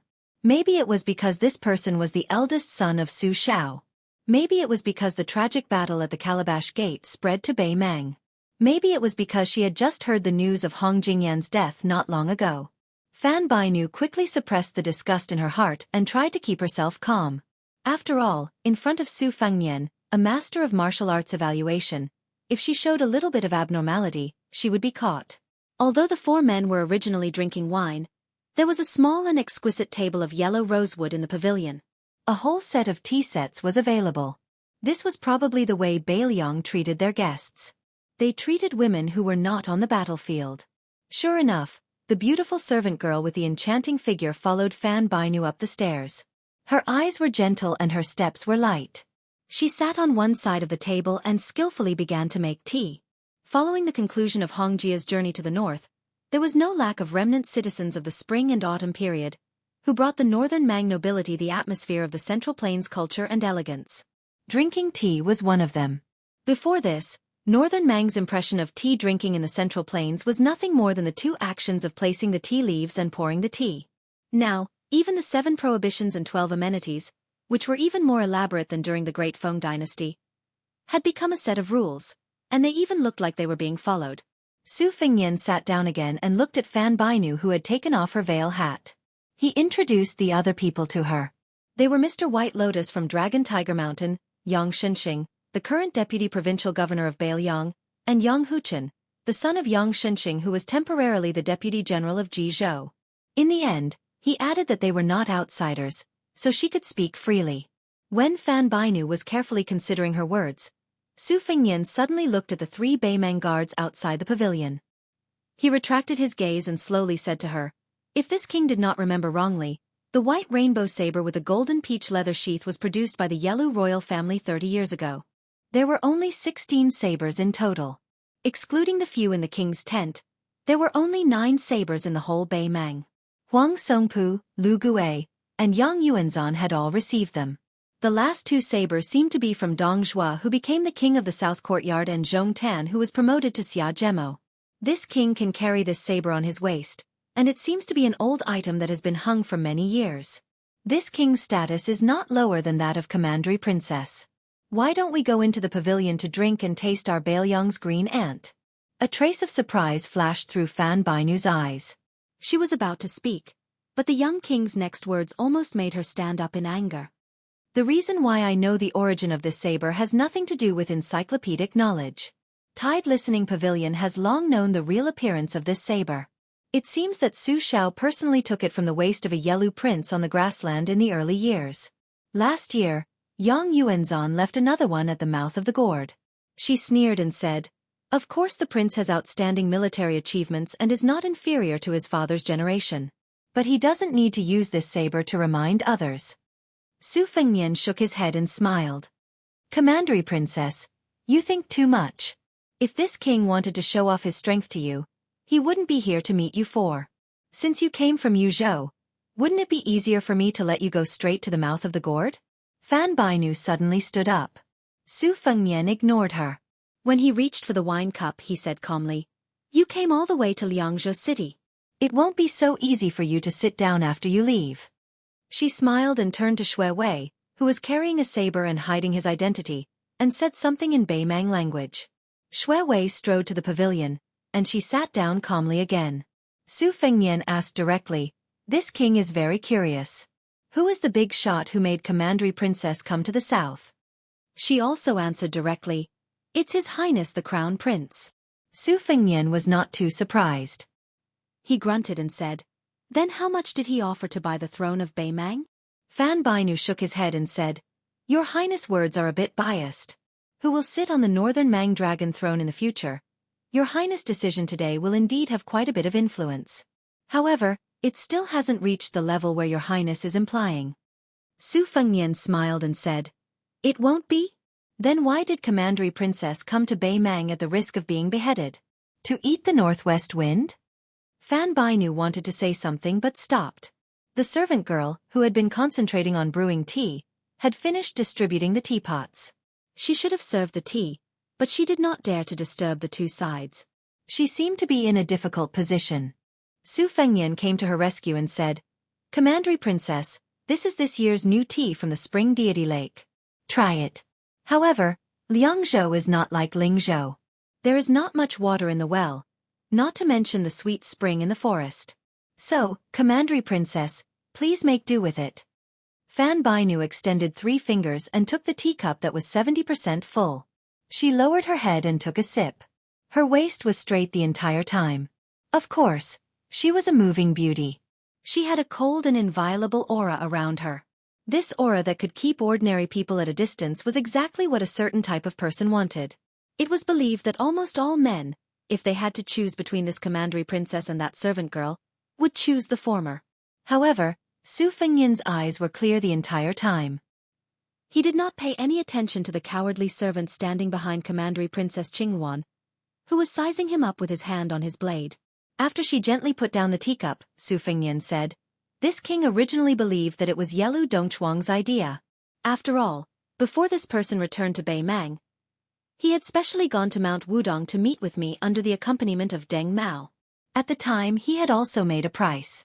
Back then, Hong Jingyan's Ruren cavalry was able to leave the mouth of the gourd intact. Firstly, it was because he had tactfully avoided battle.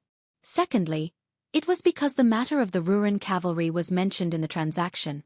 In addition, our main target was Yang Yuanzhan's main army, so we were not willing to waste our forces on the Ruren cavalry. This king has met with such sincerity, and behind Commandery Princess stands His Highness the Crown Prince of Beimang, who has an even greater background than Yelu Dongchuang. This king feels that the following price should not be lower than Yelu Dongchuang's." In the ears of Commandery Princess Beimang, this news was earth-shattering. It was not strange that Yelu Dongchuang was ambitious, but he was lawless. Before the dust of the first great battle of Liangmang had even settled, he had already made a deal with the king of Beimang.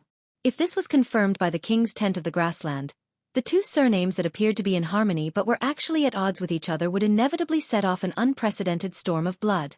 As a result, Su Fengnian's following joke did not make her feel the slightest bit funny. Instead, she felt a chill all over her body.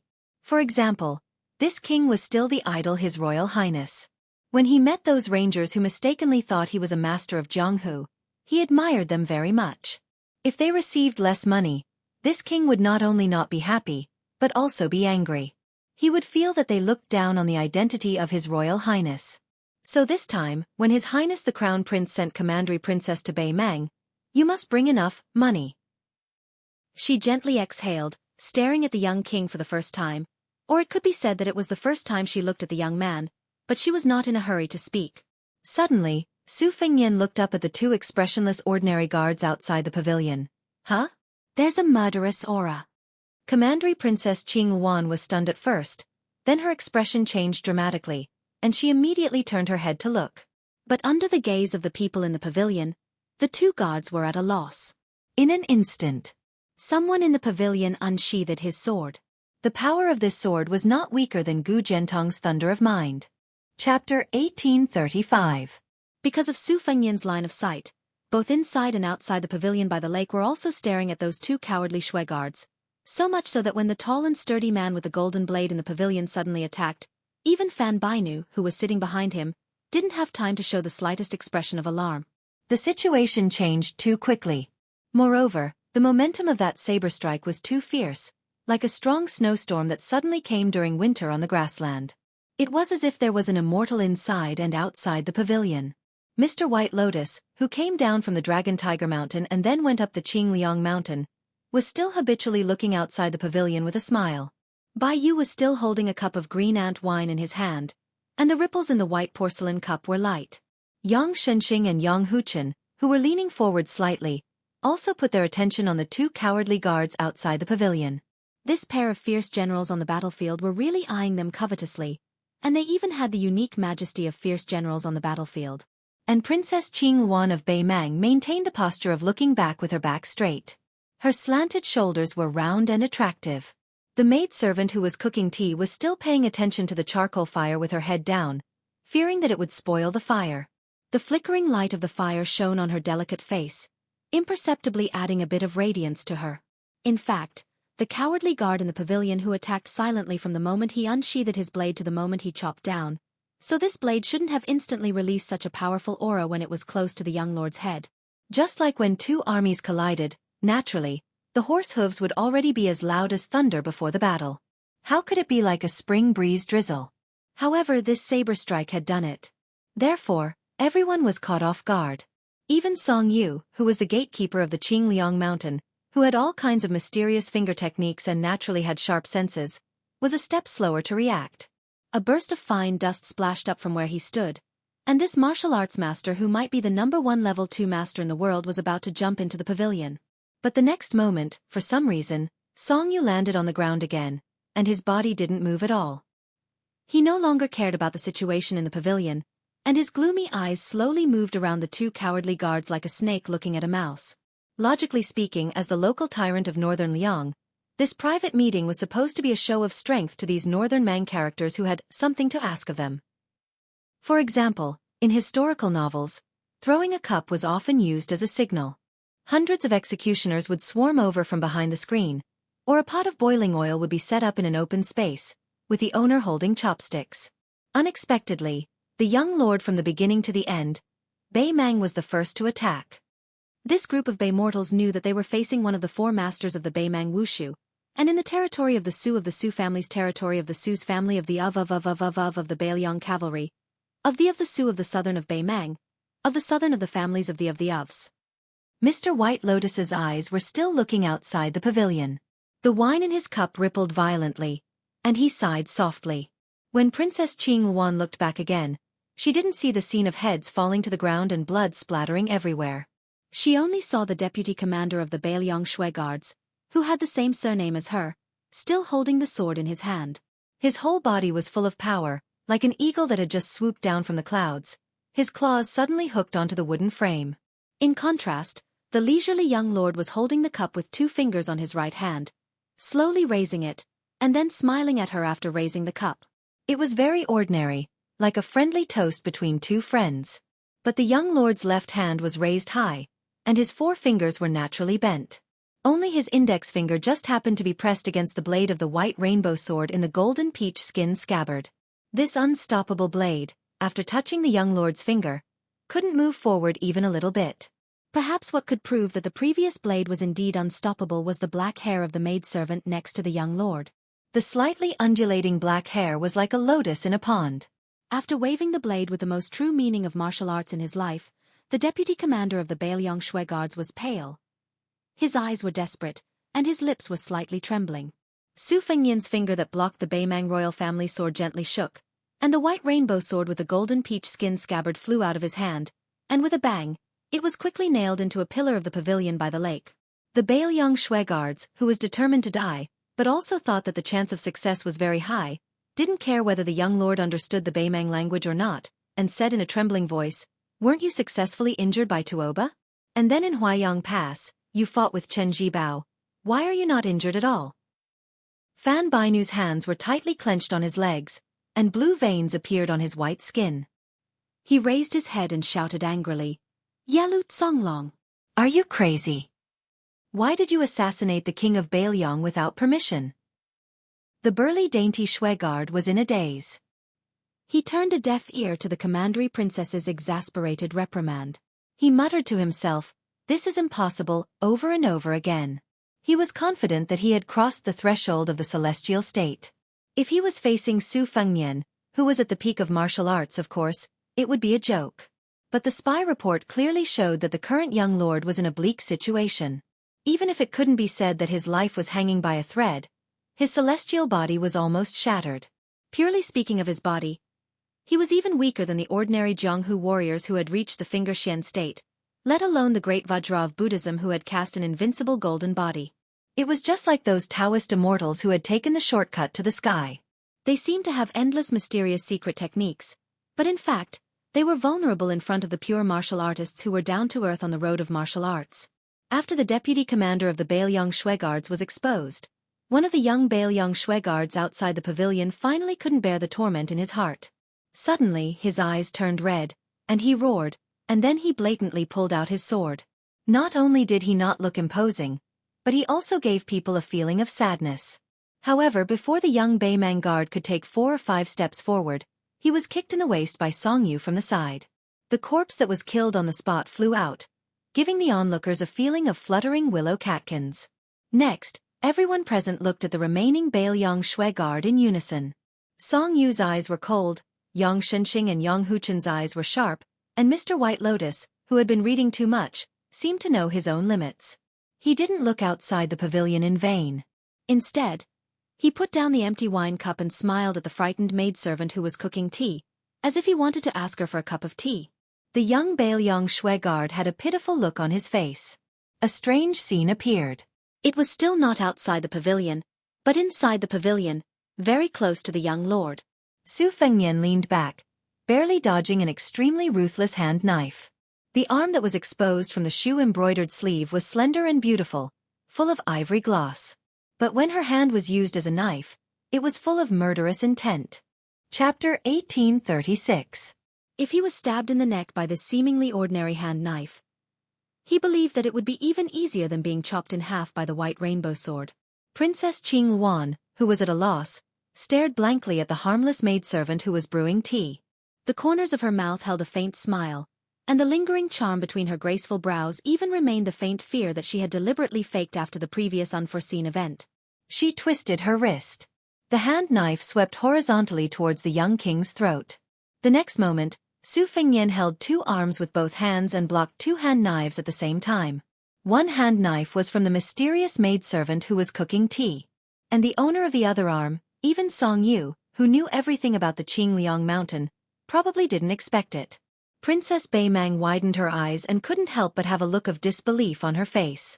She didn't know when a girl was standing next to her. She stepped on the table with one foot, and her hand knife was probably only a thin line away from the temple of the maidservant who was sitting sideways. Su Fengnian didn't look at the maidservant who was cooking tea, but raised his head and smiled helplessly at the little girl who still had the childishness of a girl's body. "In front of so many distinguished guests, it's not appropriate for you to make a bloody scene, right?" The girl snorted with a fake smile, retracted her hand, and then jumped up, grabbed the eaves of the pavilion by the lake with one hand, and disappeared after a light flip. Su Fengnian turned his head and said to the maidservant, "What is your relationship with the little girl in the princess's tomb?" The eyes of this young maidservant, who was actually very good-looking, were still gentle, without the slightest ruthlessness of ordinary Jianghu killers. She turned her eyes and saw that the young king was holding her hand, and there were drops of black blood oozing out from his fingertips. She raised her sharp chin again and saw that between the young king's eyebrows, there was a purple gold mark, as if an immortal had opened his third eye. She used the most mellow Gongnam-do voice and said softly with a smile, "Your Highness, you have a good method." Su Fengnian laughed it off. Blood that was as black as Su Fengnian's fingertips seeped out of the corner of her mouth. Her face was filled with relief as she slowly closed her eyes. After Su Fengnian let go of her arm, he held her shoulder and let her lie on the yellow rosewood table. She was just like an ordinary servant girl, slacking off and falling asleep. Su Fengnian replaced the maidservant and handed Bai Yu a cup of fragrant spring spirit lake tea. Mr. White Lotus took the teacup, sighed again, and drank it in one gulp. Drinking tea was like drinking wine. The vice-commander of the Cheshire Guards watched all of this with cold eyes. It was very likely that her real identity was the maid of the Princess Tomb female death warrior. When she attacked, he didn't have the intention to take advantage of the situation. At this time, he had a heroic smile on his face. He didn't show any sign of kneeling down and begging for mercy. He said loudly, "Your Highness, my life, do you want to take it personally, or do you want someone to do it for you?" Su Fengnian reached out his hand and gestured for him to sit. With a northern Mang official's voice that carried the accent of Gusai province, he said with a laugh, "This king is truly strange this time. The family that you, Yelu Tsonglong, belong to has always considered themselves to be the orthodox Yelu surname. Didn't you, Yelu Hongkai, and Yelu Donghua, this pair of grandfather and grandson's families always view each other as enemies? You all hate that Yelu Hongkai, who had been loyal to the emperor for 3 dynasties, let down the previous emperor. Moreover, since you can sit here this time, you can clearly be considered a trusted aide of your northern Mang crown prince. Why would you help them turn around and stab the crown prince?" Yelu Tsonglong hesitated for a moment and finally sat down. He was puzzled. "Why does your highness think that I am allied with Yelu Hongkai? The assassination of your highness came from the Baimang's crown prince. Isn't it more reasonable?" Su Fengnian didn't answer his question and asked, "Before you unsheathed your sword today, have you not used it for at least 2 years?" Yelu Tsonglong nodded. Su Fengnian's mouth curved up.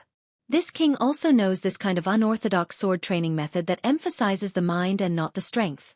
Tuoba Chun's son must have secretly told you. Yelu Tsonglong's mouth was slightly agape. Obviously, this young vassal king who could calculate was right again. Su Fengnian explained with a smile. When this king was traveling around Liang Lake, he often became a fortune teller. He didn't cheat every time. Yelu Tsonglong's mouth twitched. Su Fengnian raised his cup and took a sip of green ant wine. He narrowed his phoenix eyes and asked with a smile, "You don't believe me?" This famous deputy commander of the Cheshire Guards didn't say anything. He was still skeptical. Su Fengnian laughed and pointed at himself. "It's actually very simple. The ancestor of your sword technique is far away but right in front of you." Perhaps no one noticed that when it came to Zhonghu matters that didn't help the world, this young king seemed to be much more carefree. Yelu Tsonglong laughed involuntarily. So that's why. His family was close to the war god Tuoba. Everyone in the grassland knew about this. Especially him and Tuoba Chun's son were sworn brothers. Yelu Tsonglong exhaled heavily and asked with a smile, "Your Highness hasn't told me yet. How do you know that it was actually Yelu Dongchuang's idea that I went south?" Su Fengnian said seriously, "This king also only knew about it now." Yelu Tsonglong's expression turned sluggish. He was so aggrieved that his blood boiled. Yelu Tsonglong suddenly smiled and cupped his fists. "This time I took the risk to assassinate your highness. It has nothing to do with Yelu Dongchuang. It's just that I admired your highness's reputation as the #1 person in the world. I couldn't help but make a move. Originally, that move was for the Cheshire Guards at the beginning of next year. I hope your highness will be magnanimous enough to forgive me for this. I believe your highness can understand the thoughts of a martial arts fanatic like me. If this small matter causes a misunderstanding between the 2 kings and delays your grand plan of conquering the world, I, Yelu Tsonglong, will not be able to absolve myself from the blame even if I die 10,000 times." Su Fengnian's eyes were playful. Just as Yelu Tsonglong was about to instinctively think about the deeper meaning of the young king's words, this burly man suddenly turned his head with difficulty and looked at the insignificant woman in his eyes. What Fan Bai knew? What Baimang's first commander? Originally, as long as he completed this business, there would no longer be Princess Qing Luan in this world. She would only become a plaything on his bed. Could it be that the good-for-nothing crown prince had the guts to say no?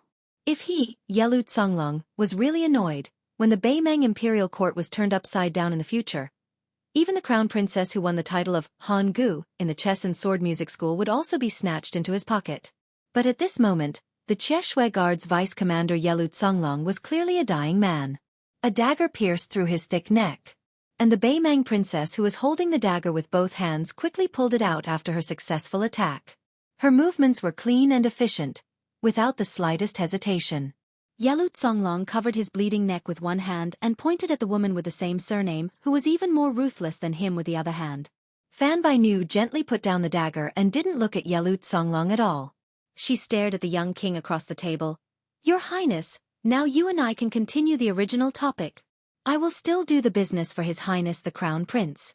And now, Your Highness seems to have no other choice." Chapter 1837. Su Fengnian expressionlessly pointed at Yelut Songlong's corpse lying in a pool of blood. "To put it bluntly, he can appear here, can speak and do things for Yelu Dongchuang. Then no matter whether Yelu Dongchuang really wanted to kill this king or not, it means that this king and your crown prince, who can't do anything right, are not reliable at all. If you put yourself in his shoes, how would you feel?" She bites her lips so hard that she doesn't even notice the scarlet blood oozing out. Beimang Princess, who is not stupid, has no answer to the young king's question. No one here is a fool. She doesn't want to and disdains to say those words that go against her heart. Even if Yelu Dongchuang did have the sinister idea of killing two birds with one stone from the beginning, but compared to Beimang's fatuous crown prince, whose confidant was successfully instigated by his mortal enemy, the former is still a more suitable business partner. After all, this business is not as simple as tens of millions of gold and silver, not hundreds of officials' hats, and not even the military power of 200,000 or 300,000 people. It is related to Bailiang, Beimang, and Liang, these two countries. In a real sense, the whole world. If you are not the kind of ambitious and ruthless person who lacks temperament, real power, skill, and even destiny, you can only be a joke. Throughout history, only the ambitious wolves are qualified to fight for the world. In fact, she is sitting here now, is already a big joke. Yelut Songlong's knife, and the tea maid's assassination. Isn't it Yelu Dongchuang, the ambitious young man, showing his monstrous power in the grassland to the whole Bailiang and Su Fengnian? As for her, a chess piece played by the big people, how can she be on equal footing with the young man surnamed Su in front of her? She pulls the corner of her mouth, smiling bitterly. These years, she has always believed that the Bailiang cavalry that made the whole Beimang suffer was given to this young man by Chen Jibao with both hands. It was the white-clothed war saint's charity. Now looking at this young man, who has been talking and laughing from the beginning to the end, this hidden thought in her heart is not as firm as before. At this moment, a poor guy, who is in a more awkward situation than Beimang Princess in the pavilion, moved. Song Yu suddenly appeared next to the only timid Shui guard who was still standing. The latter raised his hands high and tried to move away from the sword at his waist as far as possible to show that he was an honest man. When he met the eyes of the king of Bailiang, the young guard swallowed his saliva and said in a trembling voice, "His Highness asked me to send a message to your Highness." Nodded his head a little bit. Then the cowardly Shui Wei said something inexplicable. Mr. White Lotus, who was in the pavilion, tilted his head and smiled at the young lord. As for the other peoples, they are. That sentence is of the of Bimes of Baiman. His Highness wants to ask your Highness, in your Highness's Wutongan, are there more parasol trees or more purple bamboos? Even though many people in northern Mang, whether it was the northern court or the southern court, were curious about Su Fengnian, the new prince of Liang, the crown prince, who was at least the second most important person in northern Mang, being so interested in a small Wutong courtyard was still very boring. Princess Beimang Princess didn't know whether to laugh or cry, but she also felt disheartened. The reason why she became the leader of this trip to the south, in addition to her familiarity with Bailiang, is that her family has high hopes for the crown prince, or it is because she sees him as a rare commodity. After plucking up the courage to say this, the young cowardly Shui Wei felt as if he had been fighting for a day and a night. His legs felt weak, and his entire body felt weak. Su Fengnian is stunned, and then said with a smile, "Tell your crown prince that if there is a chance, this king invites him to come to Wutongan to count. He feels that if he can return to Beimang alive, he must tell all his acquaintances. The young king of the Su family, like his father Butcher, is too powerful. He is worthy of being a Wu Dao master who is as famous as Tuoba, the grassland's god of war. He is worthy of being the king of Bailiang who killed General Yang Yuanzan. The grassland men have never been merciful to weak enemies, but they are never stingy with their respect for the strong. His family elders once told him that the biggest difference between the grassland and the central plains of Liang is that the scholars there, as long as they are rivals in their hearts, they will never respect them. But it doesn't stop them from wagging their tails and begging for mercy when they are living under someone else's roof. But we grassland men are different. No matter how many generations of our ancestors were displaced, no matter how powerful the enemy was behind us, We will travel thousands of miles like wolves. This young man of Beimang who worships martial arts in his bones is in awe, but also a little excited. In the grassland's most honorable timid guard, who doesn't have a relationship with the royal family. Everyone is arrogant, but who has seen this legendary figure with their own eyes like me? If it weren't for the fear of being killed on the spot, the timid guard would have taken a few steps forward. In the lakeside pavilion, Princess Beimang had already given up, but her eyes lit up, and she can't suppress the excitement in her voice. Your Highness! Su Fengnian nodded and then shook his head. This king didn't agree to form an alliance with your crown prince, but I can give him another chance. The premise is that he must take out something more sincere than Yelu Dongchuang. Her eyes were shining and she said confidently, No problem. As for the thing in my hand, Your Highness, please take a look at it first. I believe Your Highness won't be disappointed. Su Fengnian joked, This king is already not disappointed today. Princess, don't worry. Let Steward Song take you to General Yang's mansion and find a quiet and elegant courtyard to stay for the time being. Some things can't be thoroughly explained in a few words, not to mention that this king also needs to weigh the pros and cons repeatedly. She put away the dagger, stood up, and put on the curtain hat again, leaving this small pavilion that may leave a strong mark in the history books in the future. In less than an hour, she walked side by side with Song Yu, who also looks gentle and elegant. This time, Princess Qinghuan of Beimang has a completely different mentality. Chapter 1838. Song Yu still didn't exchange any pleasantries, and her expression was still warm. After leading the princess to a small courtyard, Song Yu turned around and left. She gently pushed open the door. The young Jie Shui guard was standing at the bottom of the stairs, about to move to the side room. She suddenly asked, What does His Highness mean by that sentence?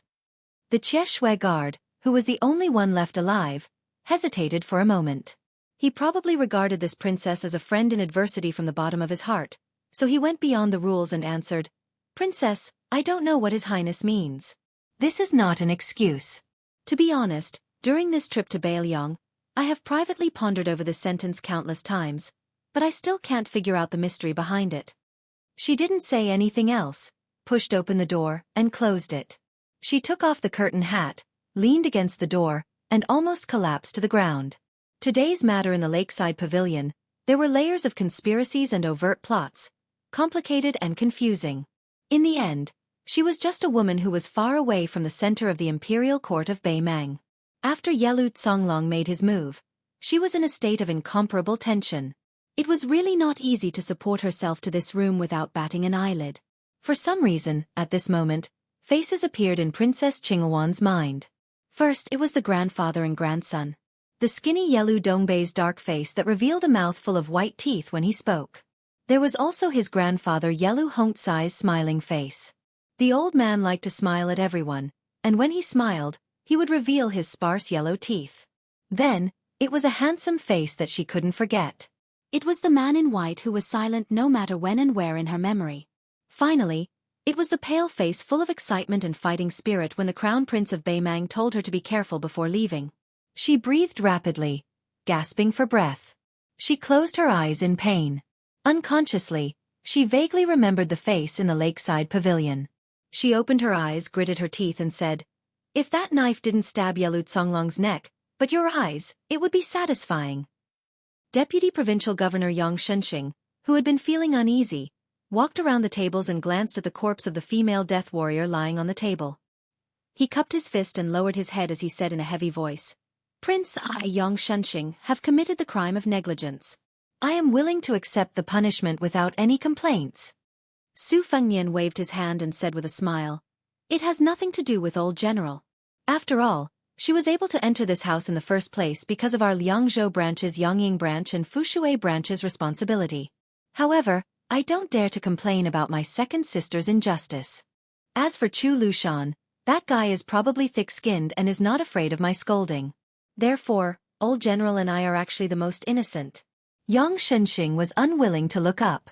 Yang Huchen first patrolled the western area of the territory as the Deputy General of Ji Province. Then, he secretly entered Liangzhou with the help of Bailiang's Yongying branch's spies. At this time the one-armed general said, Father, we know what kind of person Prince is. You don't have to pretend. General Chuanqiu, who was called pretentious by his son, immediately raised his head and glared at Yang Huchen. His face was full of anger. Yang Huchen naturally avoided the sharp edge. He quickly raised his wine cup and clinked it with Mr. White Lotus's teacup. The corpses of the Cheshire guards in the pavilion and in the lake, as well as the corpse of the female death warrior in the princess tomb, were quickly taken care of by the residence's nimble maidservants. Among them, there was a young maidservant who looked delicate and delicate. She usually didn't show off and looked like she would be blown away by the wind. However, when she carried away the corpse of the maidservant who was cooking tea, it was as easy as carrying a piece of silk that weighed a few kilograms. Yang Shenxing returned to her seat and ignored this. As for whether that maidservant was a spy from Beiliang's Yongying branch or the Fushui branch, and as for whether there were other people in this residence, she was an old man who had fought on the battlefield for half his life and spent half his life in the officialdom. She was not at all interested, nor did she feel uncomfortable. On the contrary, it was only natural that someone like her would take root in the Jidushi residence. Once one entered a noble house, it was as deep as the ocean. Which noble house in the world was not like this? Yang Shenxing seemed to want to say something but stopped. There was no more green ant wine left, so Su Fengnian directly began to cook tea. He was actually not inferior to the female death warrior of unknown origin. This made Yang Huchen click his tongue in wonder. When Su Fengnian served tea to Yang Shenxing, he said with a smile, "Old General, if you have something to say it directly. The Su and Yang families are now allies who share honor and disgrace. Mr. White Lotus can be considered as a witness." Yang Shenxing smiled knowingly. "Then I'll say it directly. Based on today's situation, the Crown Prince of Beimang, who has been mediocre for so many years, does not seem like a person who can be supported. The officials around him who support the Crown Prince of Beimang will probably be hard-pressed for many days." Su Fengnian said self-deprecatingly, "In my early years, I was not even as good as this Crown Prince. At that time I, His Royal Highness, did not even have a single official who sincerely supported the Crown Prince by my side." Yang Shenxing's expression inevitably became somewhat awkward. Yang Huchen, who rarely saw his father suffer in front of outsiders, did not hide his gloating. Su Fengnian leisurely drank a mouthful of spring tea and said softly, "Of course, I and the Crown Prince of Beimang seem to be in a similar situation, but in reality, we are very different. I am much, much luckier." Yang Shenxing thought for a moment and understood in his heart, "That is indeed the case." Yang Huchen also withdrew his smile and said with a heartfelt sigh, "Most people have only heard of Mr. Ishan's title of Poison Warrior and see him as an advisor of the Su family. They do not know of Mr. Ishan's extraordinary achievements in military affairs." Bai Yu also nodded lightly and raised his head to look at the lake outside the pavilion. He smiled with narrowed eyes and said, "Mr. Ishan, I am also fascinated." Su Fengnian looked at the slightly swaying fire in the stove and did not speak. He stood up and walked a few steps, pulling out the rainbow blade with a golden peach sheath from the vermilion lacquer pillar. He then bent down to pick up the scabbard from the ground and slowly sheathed the blade. He naturally thought of the tide-listening pavilion that stored the world's martial arts secret manuals. He muttered to himself in his heart, "Master, how good would it be if you could live for another 10 years? I will definitely fight for that chair for you and exchange the python robe for the dragon robe." Chapter 1839. Someone once said that the dense post-house roads of the Liang dynasty were paved by the hooves of a certain cripple's warhorse. A mighty group of carriages stopped at the Little Beard post-house in Yuzhou. The post-house was not large, but it was cleaner and purer than the Central Plains post-house. In fact, as the carriages traveled westward from Jizhou and Hezhou into Yuzhou, which was under the jurisdiction of Beiliang, they found that there were many post-houses along the way. They often saw post-house riders flying by. They had heard that the Beiliang frontier army was full of proud soldiers and valiant generals, especially the cavalry. The important figures in the carriages had more or less heard of border military affairs. It seemed that there was a cruel rule that post-house riders were guilty of running over people on the road. Therefore, when the 60 or so cavalrymen in the vanguard entered Yuzhou, they encountered a Beiliang post-house rider riding from north to south for the first time. They found that if the post-house rider in the north continued to head south, it was very likely that he would cut the entire group in half. It should be noted that the 3 or 4 carriages in the middle were all filled with nobles from the palace. What would they do if they clashed with the Beiliang post-house riders? The 60 elite retainers from the capital immediately panicked. Although the officials in Beiliang wanted to worship them like ancestors on this trip to the west, The vanguard cavalrymen did not say anything and turned their horses to block the carriages behind them. They would rather jam together than let the post-house rider pass unimpeded. The post-house rider, who had been prepared to stop his horse, clearly did not understand what this powerful group of carriages was thinking. As he continued along the post-house road, he could not help but turn his head to take a few more glances at the crossroads. His gaze was strange. He probably felt that the foreigners, who looked rather neat and orderly, were a bit too polite. Afterward, a lieutenant from the Armory Department of the Ministry of War explained that the post-house rider had a feather proclamation on his back. It indicated that he was an ordinary post-house rider in Yuzhou, and that the spy report he passed on was of the most common type. However, the vanguard cavalry lieutenant who acted on his own initiative was not reprimanded. An old eunuch from the Directorate of Ribbon Insignia in a red python robe spoke the thoughts of everyone in the carriages. In Beiliang, it is better to be safe than sorry. Now most of the Liang soldiers understood that there were three types of soldiers in the world: weak troops, strong troops, and the last type was called the Beiliang cavalry. Last time, the new Prince Liang had led less than 1,000 white horses into an important area in the capital. The result was that he had entered a place where no one could stop him. This incident caused Great Peace City to lose face, and caused a general of the imperial family to resign from his position in the imperial clan court. The Ministry of War did not interfere, but everyone in the Jingdo officialdom knew that this yamen, which held military power in the world, had not been kind to the generals from the Jingdo branch in the last half-year. Every time they came to do something, it was like they owed tens of thousands of taels of silver. Later, at the end of the Battle of Guangling, the 10,000 Great Snow Dragon Cavalry suddenly came out of seclusion. The Assistant Minister of the Ministry of War, Su Gong, who had returned from the Tu Liao, personally led the elite troops of the capital to intercept them. There were also the cavalry of Ji and Qingzhou in the north and south. There were also the local troops who did their best to serve. Now there was a rumor in Great Peace City that this time, it was Lu Shang, who had experience in the Guangling battle, who stood out and not Su Gong, who had merit in the Tu Liao border battle. It was because of that embarrassing interception that the emperor was too disappointed in this Gongnam-do Confucian general. The attitude of the little whisker slope into these emperor's envoys was neither warm nor cold. They were not attentive and flattering, but they were not cold. The head eunuch of the Directorate of Credentials was not surprised by this and did not nitpick on this matter. First, the eunuchs of Liang rarely left the capital. At most, they had some secret dealings with the weaving bureaus of the Central Plains and the salt and iron camps of the local officials. They would not publicly appear in the eyes of the officials outside the capital. Second, ever since the old emperor of Liang took in the eunuchs of the fallen countries, these eunuchs were deeply grateful to the Zhao Shi. No matter whether it was the old people who had experienced the fires of war or the younger generation eunuchs they had raised, there had not been any rumors of trouble in the internal court in the past 20 years. The matter of eunuchs interfering in politics had disappeared. Even the powerful cat Han Shangxian, the head of the ceremony directorate, was only known as one of the three great devils of the spring and autumn period. The Zhao Shi of Liang had no doubts about his loyalty to the head of the eunuchs in the world. Later, the young Song Tonglu took over the ceremony directorate and was well known among the civil and military officials.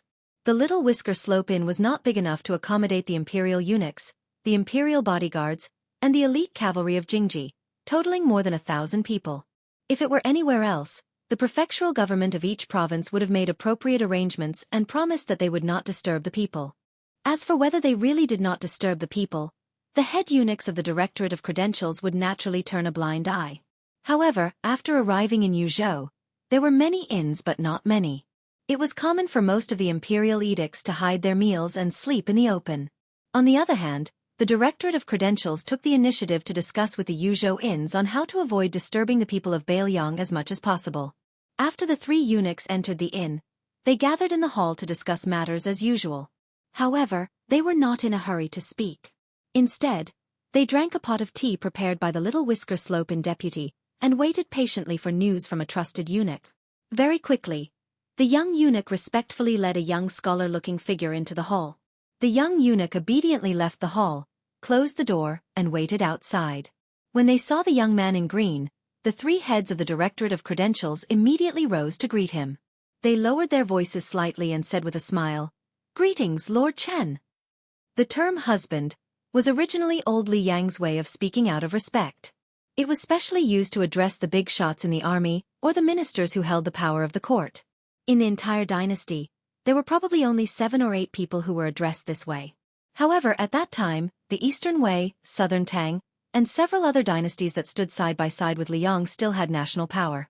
There was also the saying of husband, but it was extremely indecent. It was said that those men with delicate and pretty faces had delicate and pretty voices that were not inferior to those of orioles and swallows.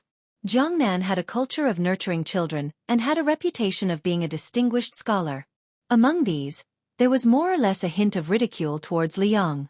In the Yonghui era after Li Yang swallowed up the Central Plains, the concept of the husband of Great Peace City gradually disappeared. After the year of the auspicious talisman, it rose up again, especially in the internal court. It was highly revered. When the eunuchs of the palace met some of the Li Yang officials who were able to travel in the forbidden grounds of the palace, they all liked to respectfully call them husband. This time, of course, no one dared to confuse Jiang Bei and Jiangnan. In the eyes of the eunuchs, among the civil officials, not even one of the 6 ministers could receive this honor.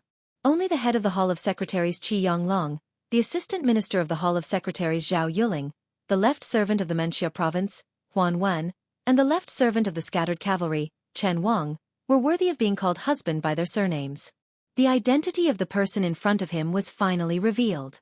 Chen Xiaobao, Chen Wang, was the best candidate for the next Grand Secretary of Liang. Chapter 1840. The head eunuch of the Directorate of Credentials was a thin, kind-looking old man. If he changed his eye-catching red python robe into a Taoist robe, perhaps he would have the air of a transcendent being. He only sat down after Chen Wang had sat down. He did not hide the worry in his expression at all. His voice was sharp but not ear-piercing as he slowly said, "Is Lord Chen really going north of Yuzhou? Without Prime Minister Chen as our backbone, our hearts are in a mess." Chen Wang, who was traveling incognito, was leaving the capital this time. Only a handful of people in the capital had the right to know about this, and they could be counted on 2 hands. He smiled slightly and said, "Eunuch Lu, there is no need to worry. This time, I will send an imperial edict to Mount Qingliang. There won't be any mistakes."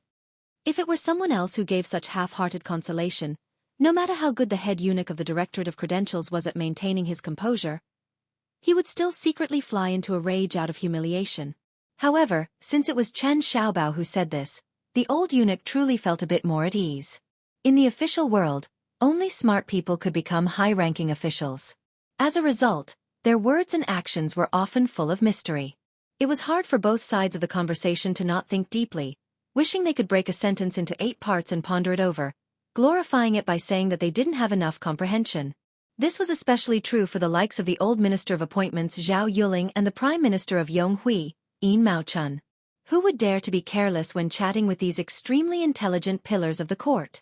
Perhaps when they casually said, "Today's weather is not bad," the officials who heard it would chew on it for a long time, catching wind and making groundless accusations. How tiring was that? Of course, this kind of tiredness was still something many officials enjoyed. However, in a Liang court, there were still a few people who were different. Even in the Zhao family Wang of Great Peace City, where all the heroes of the world were in the net, some people still stood out from the crowd. For example, the old Grand Secretary Zhang Julu, Tantanon, Huan Wen. Now, there was finally another Chen Wang in the year of auspicious talismans. When speaking to these 3 people, no matter how big or small the official title was, one didn't have to rack their brains to deal with them. In short, it was a very worry-free matter. The reason was very simple. These were true scholars and great officials. One could not rely on words to flatter them and would not be punished for their words. The 3 of them might not be saints of the official world, but even if they had desires, presumably not everyone could understand them. What were the so-called gains and losses in their realm? In that realm they were. In these years, the Great Peace City officialdom seemed to hold the meteoric rise of Jean Lanting in high esteem. However, as for the truth, perhaps Tantanon's slap in the face in his early years had already revealed the secret of heaven. Each mountain was taller than the other. Smart people would always meet smarter people. Just by relying on intelligence, it was easy to become an official, but not easy to become a high official. It was already difficult to become a minister who truly grasped the power of an area of the court. To become a grand secretary who led all the officials of the world was as difficult as ascending to heaven. Right now, the Jingdo officialdom was completely convinced. No matter how much they thought of this Chen Xiaobao, it would not be too much. Compared to Zhang Julu, who had once made Great Peace City tremble in fear, Chen Wang's disadvantage was that his reputation as a teacher was almost non-existent. He also did not have the legacy of both his teacher and father-in-law. After all, Chen Wang came from a humble background. Although his father-in-law was also a relative of the imperial family, in reality, he did not have much help. His advantage was that Chen Wang was fully deserving of being a close official of the Son of Heaven, a trusted aide that the current emperor had single-handedly supported. Most importantly, regardless of whether it was helping Yin Mao Chun manage the Beijing and local reviews, serving as the imperial tutor in the diligent room, or finally being promoted to the minister of the secretariat, Chen Wang's conduct and nature were all seen by the entire Great Peace City. Compared to the old Grand Secretary Zhang Julu, who immediately showed off his ability after shocking the world with a single brilliant feat, Chen Wang always gave people the impression that he was as gentle and kind as jade. Deep down, he was not a person filled with aggression. To the civil officials of the court, this was undoubtedly great news. This meant that once Chen Wang became the head of the Minister of the Secretariat, the entire Liang officialdom would welcome a period of relatively stable peace. Even though there would still be conflicts in the officialdom, there would only be promotions and demotions. There would not even be that kind of miserable situation where one's career was sealed because of one person's hatred. Speaking of which, it was quite strange. Right now, almost no one in the Liang officialdom understood why Chen Wang, who was rising step by step, wanted to become an official. Chen Wang had never personally said it, nor had he ever revealed such emotions. This time, when Chen Wang appeared in the carriages, the head eunuch of the Ribbon Insignia Directorate, Eunuch Liu, only realized it when he saw this left-scattered cavalry personal attendant. As for why Chen Xiaobao would secretly join the carriages, Eunuch Liu and the others all kept it a secret, not even daring to make wild guesses. That was why when Chen Wang said that he wanted to immediately leave the carriages and go their separate ways north, the three eunuchs looked at each other in dismay. Chen Wang's expression revealed a hint of absent-mindedness. After quickly gathering his thoughts, he said with a light laugh, "You three eunuchs might have forgotten that my hometown is in Beiliang's Yuzhou." Returning home in silken robes? Eunuch Liu carefully probed. "Does Master Chen need several thousand Jingji cavalry to escort you?" Chen Wang waved his hand and said, "I don't even need a single rider to follow me. How could I dare to use official weapons for personal use?" Without waiting for Eunuch Liu to speak, the other old eunuch from the Ribbon Insignia Directorate said urgently, "Master Chen, you must not." "Do not worry, Master Chen. If all the imperial bodyguards and Jingji cavalry were given to you, the three of us would not have the courage. After all, the dignity of the court cannot be lost. However, if you take away half of the people, I trust that no one will say anything. If anyone dares, we will pull out their tongue. Master Chen is the cornerstone of Liang. You must not be in any danger in Beiliang. Otherwise, the three of us will not have the face to return to the capital alive." The head eunuch Liu also nodded vigorously in agreement. Chen Wang smiled and said, "Eunuchs, the emperor has already personally requested someone to escort me back to my hometown." The three old eunuchs, who had spent most of their lives in the imperial palace of Great Peace City and were most skilled at biting words, were immediately shocked. Sincerely requested. Who in the world could make the emperor sincerely request someone to escort Chen Wang back to his hometown? Chai Qing-shan of the Dongyue sword pool clearly did not have this ability. The ancestor of the Wu family's sword tomb was probably also somewhat lacking. Chen Wang did not go too far. After telling the three eunuchs about some matters related to the imperial edict, he stood and left. After the three eunuchs in official robes personally sent Chen Wang out of the hall, they saw an unfamiliar young eunuch standing at the bottom of the steps. After looking closely, they still could not remember when the Directorate of Credentials had had such a junior.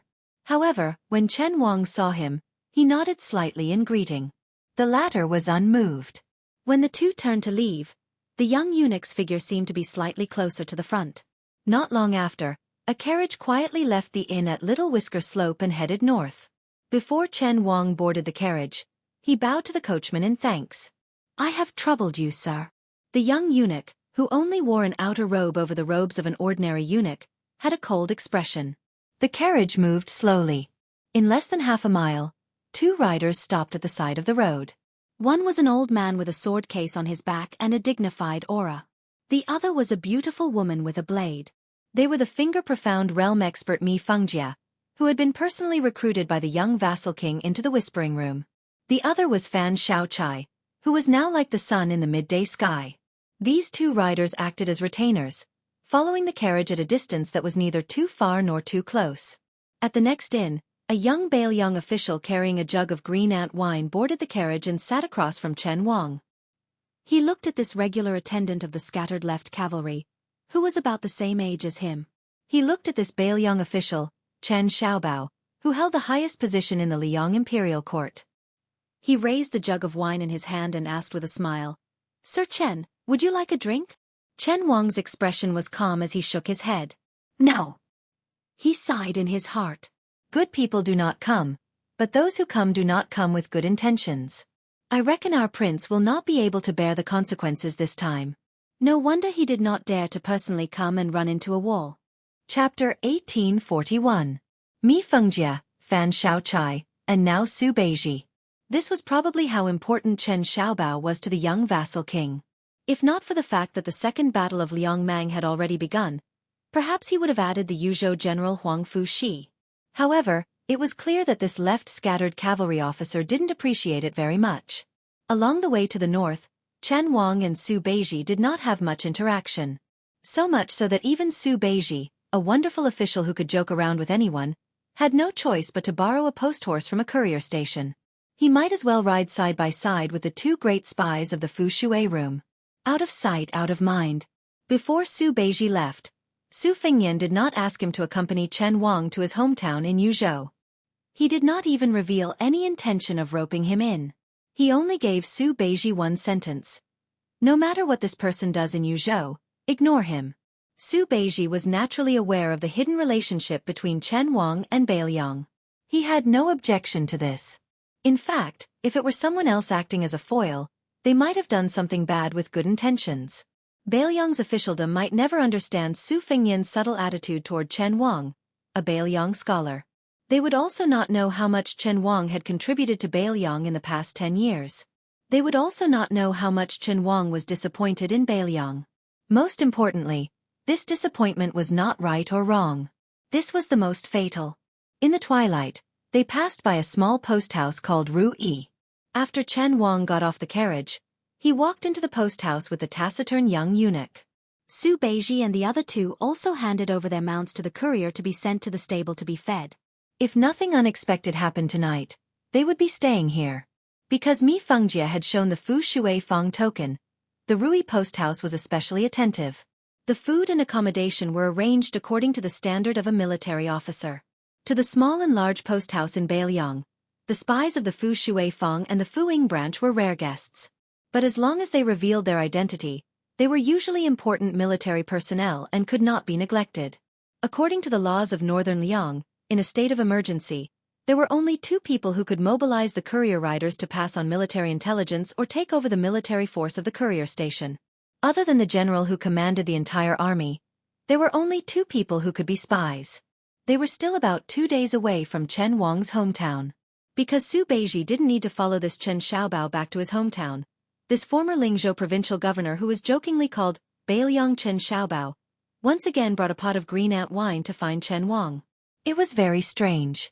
Every time Chen Wang stayed in the courier station, he would choose to rest in the building. Although he could see far away, it was definitely not a good place to sleep.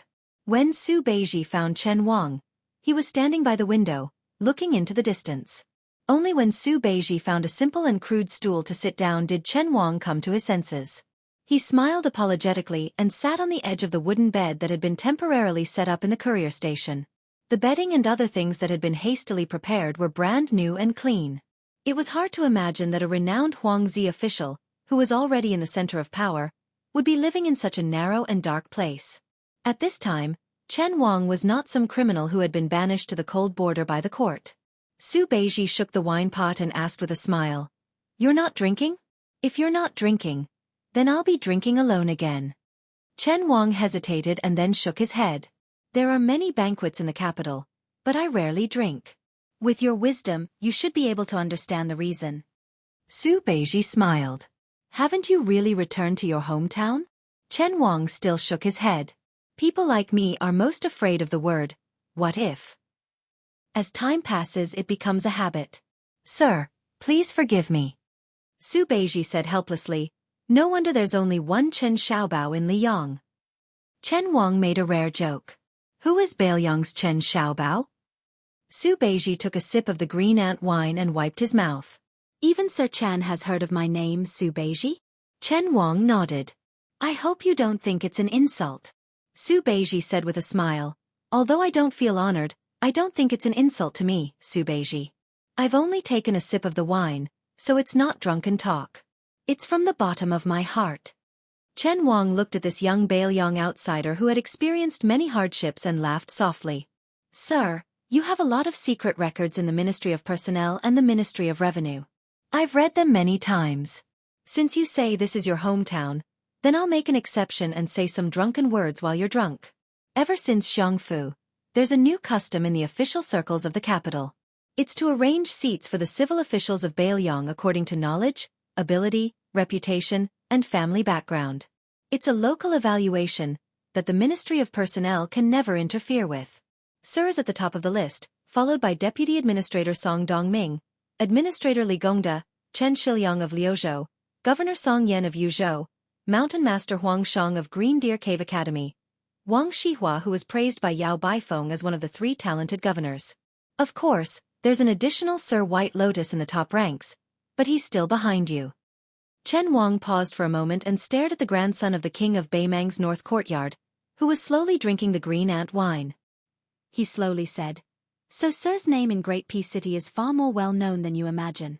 I once calculated that in the court meeting of the Cultivation Temple, the emperor personally mentioned Bailiang's civil officials more than anyone else. You once joked with the Minister of Personnel, Yin Maochun, that if you could be recruited into the capital in the 3rd year of Xiongfu, then Yin Maochun wouldn't have to be on duty in the Ministry of Personnel for half a year in the 4th year of Xiongfu. Su Beiji used a finger to wipe the wine at the corner of his mouth and said, Su Fengnian is not honest. The Fu Shui room must have records of this, but he never mentioned it to me. Chen Wang smiled and asked, Are you not going to ask why I am telling you this? Su Beiji heroically said, There's no need to ask. I know that Lord Chen isn't the type to persuade others. Presumably, Lord Chen also knows that I, Su Beiji, can't be a servant of 3 surnames.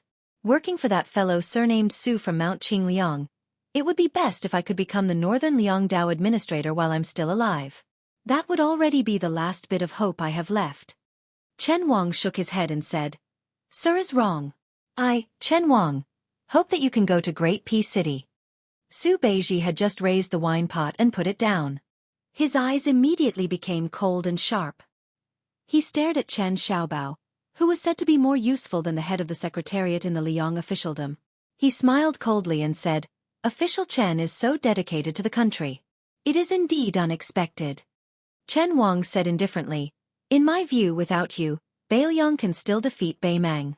However, with the addition of Su Beiji, who is seen as the right arm of the king of Bailiang, in the Liang imperial court, the Central Plains will be greatly reassured. Su Beiji was shocked. Great Peace City is already so chaotic? Chen Wang did not speak. His expression was heavy. Su Beiji stood up and placed the wine pot, which still had half a pot of green ant left, on the chair. He turned around and said, Thank you, Official Chen, for your words. Some words, like a dragonfly skimming the surface of the water, could cause ripples and reveal the whole picture of the sea. Chen Wang's words seemed to be directed at Su Beiji alone, but he was actually revealing the general situation in the capital, or rather, the entire Central Plains. How Bailiang would make a choice would be based on these words that clearly stated the bottom line of the Liang imperial court. Chen Wang did not rise to see him off, nor did he look at Su Beiji's back. He said something off-topic, Help me pass on a message to the king of Bailiang. He should not have looked on coldly back then. Su Beiji stopped walking. If Fu Shui room had acted on behalf of that woman back then, Official Chen would not have the chance to sit here today. Perhaps Official Chen does not know, but Liang's Zhao Go has been watching that woman for 12 whole years. It is even very likely that those Yuzhou nobles were secretly instigated and bewitched by Zhao Go. If Fu Shui room had rashly interfered, Official Chen's identity would have been exposed. Bailiang's difficulties. After saying this, Su Beiji did not continue speaking. Saying more would be unnecessary. Chen Wang stood up and stood by the window, silent. Even after Su Beiji had left for a long time, Chen Wang continued to stare into the distance. He looked at this village with 1 eye, 2 eyes, 3 eyes, 100 eyes, 1,000 eyes, 10,000 eyes. He could not see her anymore. He could not see that when she was reading, when he raised his head, she was looking at him. Scholars were all heartless people, the most heartless of all. His eyes were hazy with tears, and his lips moved slightly. I, Chen Wang, only wish that I had not been nominated on the imperial roll back then. Only wish that I had returned home in dejection. There was a well at the corner of the street outside the Rui post house. There was an enormous wheel on the well platform. It took 2 strong men to move a bucket of water. The young eunuch who had been Chen Wang's driver walked out of the post house alone. When he saw this well that was not commonly seen in the Central Plains, he did not move. He stared curiously at the large wheel. It was as though this crude object was more attractive than the majestic halls of the Great Peace Imperial Palace, the flowery imperial gardens, and the towering trees that were older than Liang. Not long after, a young man with a blade at his waist came to the well. The two were within 5 feet of each other. The person who came was on the verge of death. Even if he was Su Fengnian. Chapter 1842. The young eunuch continued to stare at the well wheels as though he did not realize there was an extra person beside him. An old man in cotton-padded clothes stepped out of a carriage that stopped at the end of the street. He looked into the distance, and then his footsteps became faster and faster. When the old man with blurred vision could vaguely make out the young eunuch's face, he actually started running. The old man, who was close to 70 years old, obviously did not run often, and his body was also very old. When he approached the well, he fell hard on his face, splashing up a cloud of dust. The old man with snow-white hair and eyebrows as white as frost did not get up, but crawled on the ground. When he raised his head to confirm the young eunuch's identity, he immediately burst into tears and kowtowed with all his might, choking and sobbing, "Father!" The young eunuch only glanced down at the pitiful old man. He frowned as though he was trying to remember who the old man was. When he remembered, his brows slowly relaxed, but he did not speak in the end. After he frowned, and before his brows relaxed, the young eunuch standing casually by the well gave Fan Shaochai and Mi Fengjie, who were standing far away, an invisible pressure that made their souls tremble uncontrollably. Their faces were pale, and it was difficult for them to hold on. As the young eunuch's brows relaxed, the two seemed to be bathed in the spring breeze, as though a heavy burden had been lifted from their shoulders. The 2 grandmasters of the Whispering Room, who had always thought of the young eunuch as an ordinary palace expert, finally saw through the secrets of the heavens. The young eunuch who acted as Great Peace City's driver for Chen Xiaobao was definitely a first-rate person in the world, and very likely to be among the immortals of the land.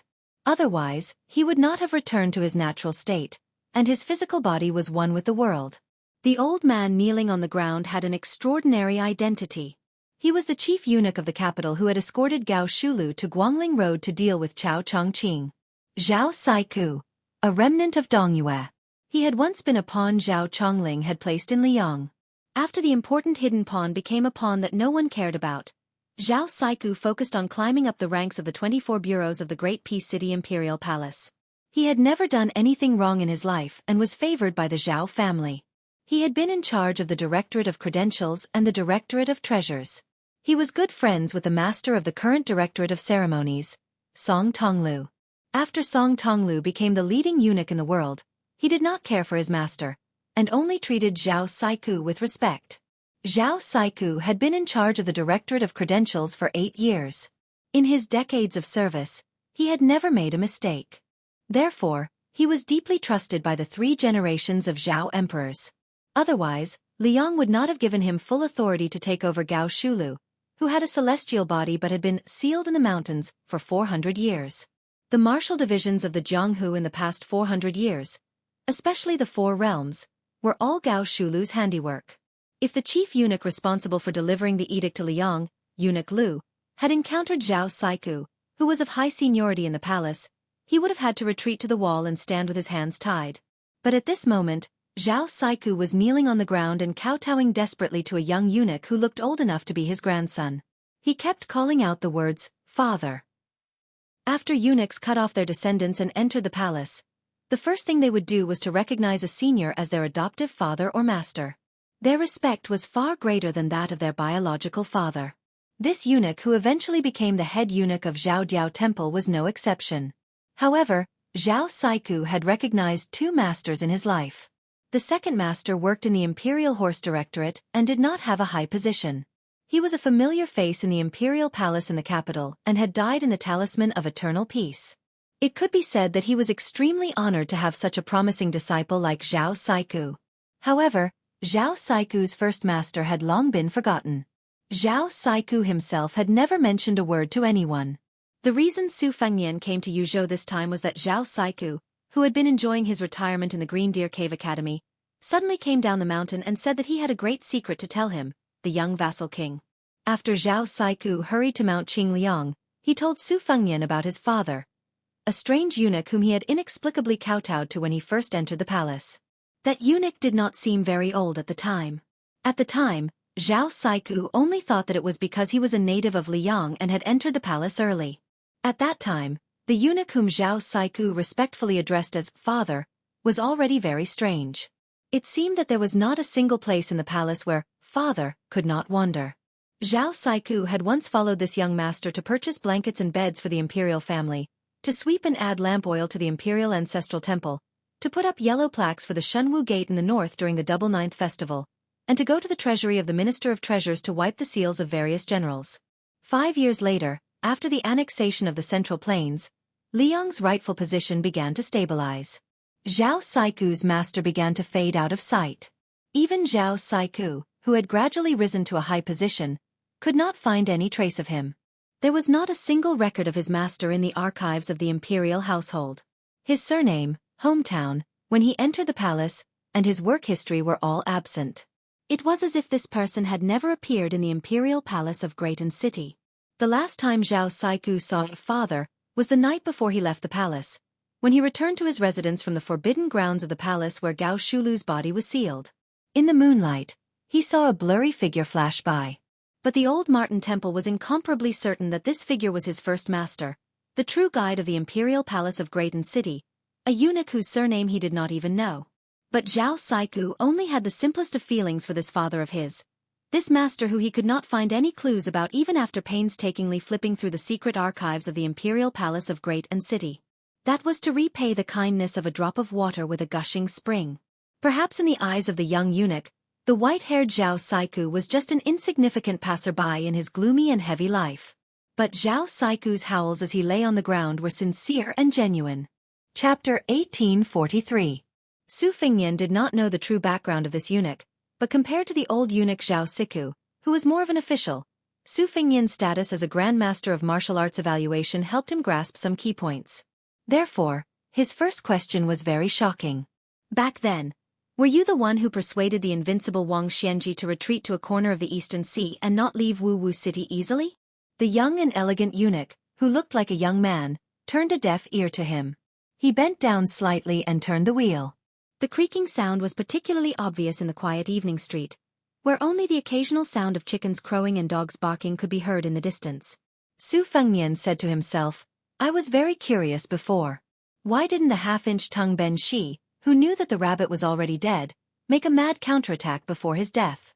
If the officials of West Chu, who had passed through the palace 3 times, were unable to kill the late Emperor Zhao Zhuan because Great Peace City still had Catman Han Shengxian on the surface, Lu Haoshi in the dark, Gu Jiantang in the Ministry of War, and the group of immortals from Mount Longhu worshipped in the imperial astronomer? Then why did Chao Chongqing, who had changed from Confucianism to tyranny, not directly enter the city to kill the current emperor, Zhao Zhuan, when he faced only the defeated Chai Qingshan and Shenyuan Qingfeng? I couldn't figure it out. The last time I entered the capital, I didn't feel any trace of your aura. However, after Huyen Deguan, who had broken into Great Peace City, arrived in Bailiang, he said something similar to Hong Shixiang, reminding me that the Zhao family of Liang might still have a hidden trump card.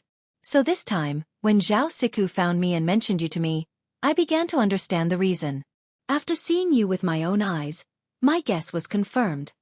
Su Fengnian waved his hand, indicating for Mei Fengjie and Fan Shaochai to retreat as far away as possible. He looked at the young eunuch who fit the vision of proving the true meaning and returning to youth in the Taoist scriptures and smiled. Do you know how I feel when I see you? Su Fengnian asked and answered his own question. If one day you were in a small place outside of Great Peace City, You might suddenly see a child happily eating candied haws on the side of the road and discover that person was the strongest person at the time. This would probably be the feeling, slightly absurd and also slightly depressing. The young eunuch straightened his back and twitched the corner of his mouth. He seemed to find the young king's words interesting. The young eunuch did not move. He who was lying on the ground on's back. He was like riding a cloud. And then he flew up to the end of the street. Could be said to have reached perfection. Facing this person, Su Fengnian felt like facing Wudong's chief Wang Zhonglo before he started practicing martial arts. It was like facing the aggressive Han Shangxian outside Shenwu City. It was also like facing Wang Xianji when he was at the peak of his power and entering Bailiang. Su Fengnian knew that if he had not been severely injured by Tuoba on the Dragon Eye Plain, the two of them would have had a 50-50 chance of winning. But now, if the two of them were to fight to the death, he would lose without a doubt and die without a doubt. Of course, his opponent would also die. Because this was Bailiang, not Great Peace City in Liang. Su Fengnian said slowly, Lo Yin does not last long. In this world, only the chi of the dragon is strong and young. That is why you are able to do something unprecedented and achieve immortality in the human world. The young eunuch did not speak, but a sound came from the bottom of the well. It was very pleasing to the ear. It was like someone was tapping the surface of the water with their fingers and playing a piece of heavenly music that lingered endlessly. Since you have already seen through the mystery, then you should know that I am the one with immortality in Sui and City. If I leave Sui and City, I am not truly immortal. I believe this is also why you did not immediately retreat after seeing me. Su Fengnian nodded. Then he said in bewilderment, Sui and City? That is an old story from a very long time ago. The young eunuch turned his head to look in the direction of Great Peace City. This time, the sound came from the rolling of the wheels. When Liang was founded, I was already serving in the palace of Sui and City. At that time, the place where the Zhao family stood had not yet been renamed Great Peace City. In these 200 years, I have seen a lot of life and death. Those who sat on the dragon throne and those who wanted to sit on the dragon throne, those who studied, those who carried swords and armor, all died. Even their grandson's grandson died. I am still alive. Hearing such a shocking legend, even Su Fengnian felt that it was inconceivable. It was not easy for martial artists to ascend. There was also a saying that immortality was only in the heavens. This meant that it was impossible to achieve immortality in the human world. Even if one ascended to the realm of immortals on earth, unless one was like Hong Shixiang who had voluntarily died and reincarnated, the great Tao of heaven and earth would not allow such an unconventional existence in the human world. Plants withered and flourished. Life, old age, illness, and death were the natural laws. For this reason, Buddhists abandoned their physical bodies and went to the Western Pure Land of Buddha. Taoists did not practice and naturally only wanted to become a person on the mountain. Tracing back to the origin, there were gains and losses. It was not easy for the long-lived people in the world, like Wudong Mountain's immortal Song Jiming, to live for 200 years. The reason why Lu Songtao was able to live longer than Song Jiming was because he had drawn a prison on Mount Lantua and was no different from a living dead. Compared to the person in front of him, who was of the same age as the country, they could not be mentioned in the same breath. Seeing through Su Fengnian's doubts, the young eunuch closed his mouth and said, I am not a cultivator. I have never thought about ascending. Life and death are only in this world. Su Fengnian asked directly, Then did the ancestors of the Zhao family make an oath with you? They want you to protect the descendants of the Zhao family and the throne of Liang? The young eunuch shook his head. His voice rose in the autumn wind. The emperors of the Zhao family know of my existence, but they may not be able to see me. I need to absorb the chi of dragon to nourish my chi and blood essence so that I can live forever. However, it is inconvenient for me to see the real body of the flood dragon at close range. Moreover, the young eunuch finally showed a smile for the first time. His tone also lost some of its murderousness. Moreover, it is one thing for a thief to sneakily take things and put them in his bosom, but if he openly appears in front of the owner of the stolen item, he is too shameless. Su Fengnian laughed involuntarily. The young eunuch sat at the mouth of the well. He did not sit upright, nor did he have a lazy attitude. He was just so natural and casual. In the distance, the old eunuch who had already left Great Peace City and lived in seclusion in the mountains of Bailiang prayed in his heart. Please don't fight. There was an old saying in the marketplace that even the gods could not stop. It was used to describe the difficulty of certain matters.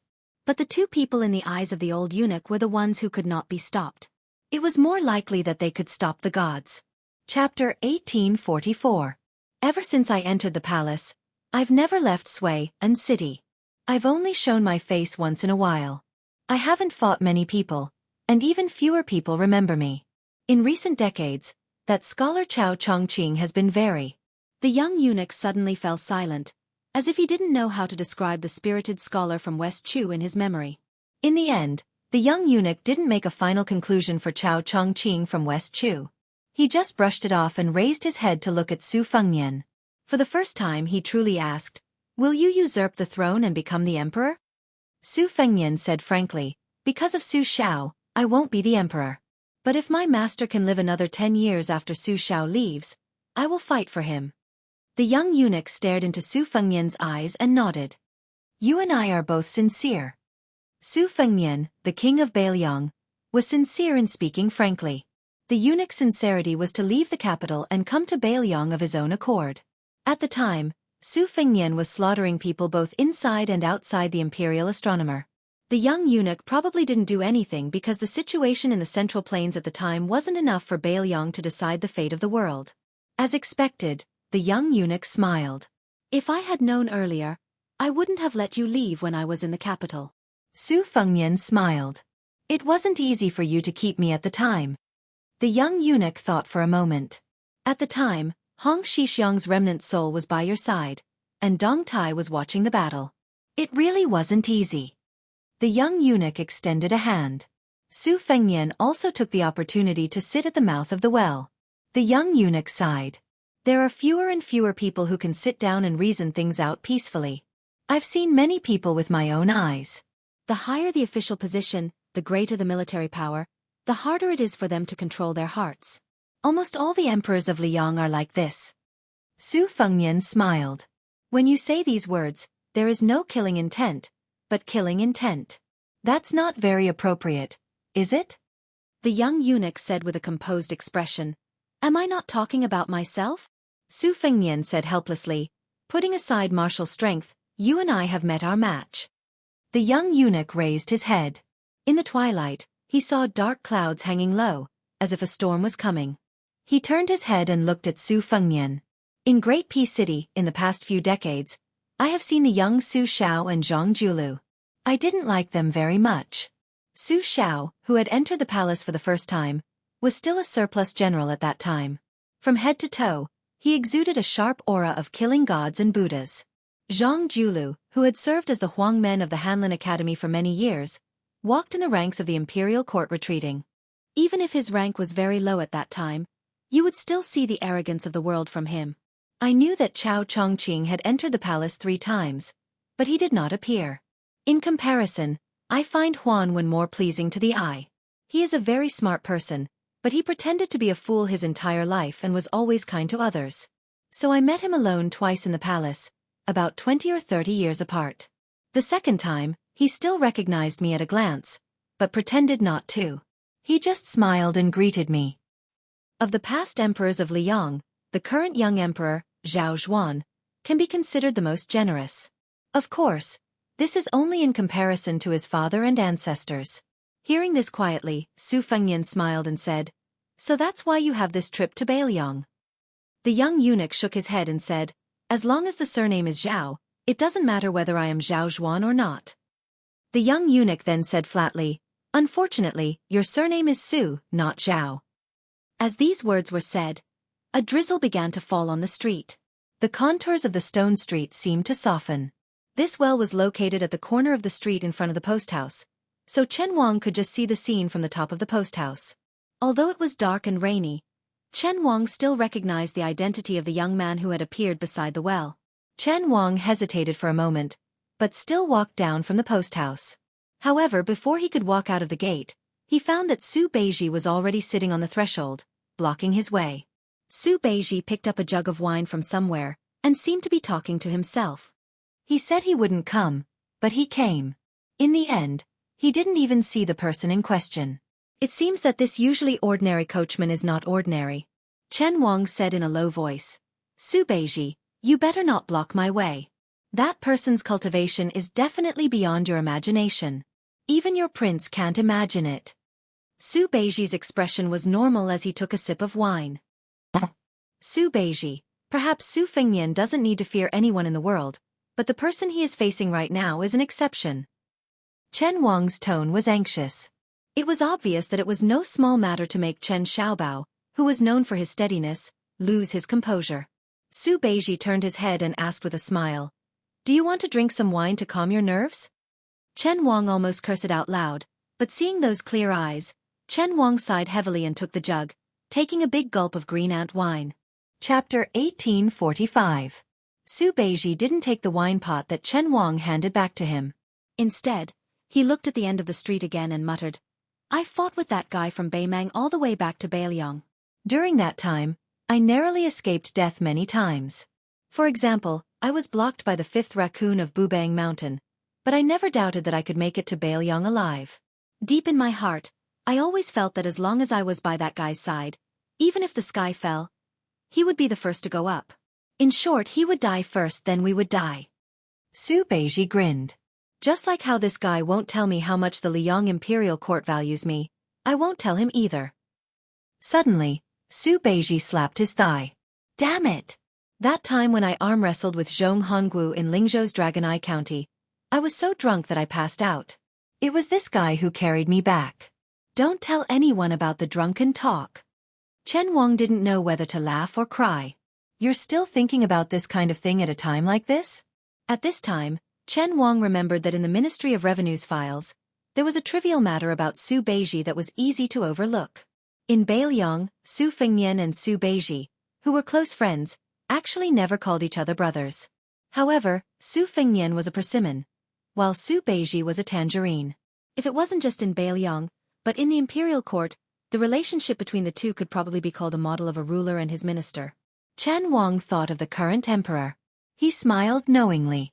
He also sat on the threshold and began to drink. It was a very unfamiliar taste. After all, he hadn't drunk this kind of hometown wine for more than 10 years. But he still felt that Beiliang's hometown had raised him, and Liang Imperial Court had recognized his worth. There was no way to have the best of both worlds, and not let down one's family and country. Would he let them both down in the end? Just like how he let her down?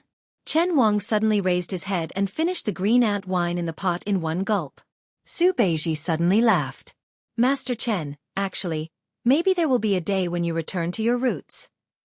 Chen Wang gripped the wine pot tightly and said softly, "I'm not going back anymore." Regrets in the world often begin with the word goodbye. And the most fortunate things in the world would only happen when they truly meet again. Unfortunately, there were many regretful things and few fortunate things. Chen Wang repeated, "I'm not going back anymore." The young eunuch slowly stood up and pressed one hand on the wheel of the well. "Your father Zhang Julu Chao Chongqing, and you, as well as those old people from the previous dynasty who have long been forgotten by people before Liang, are actually the same kind of people.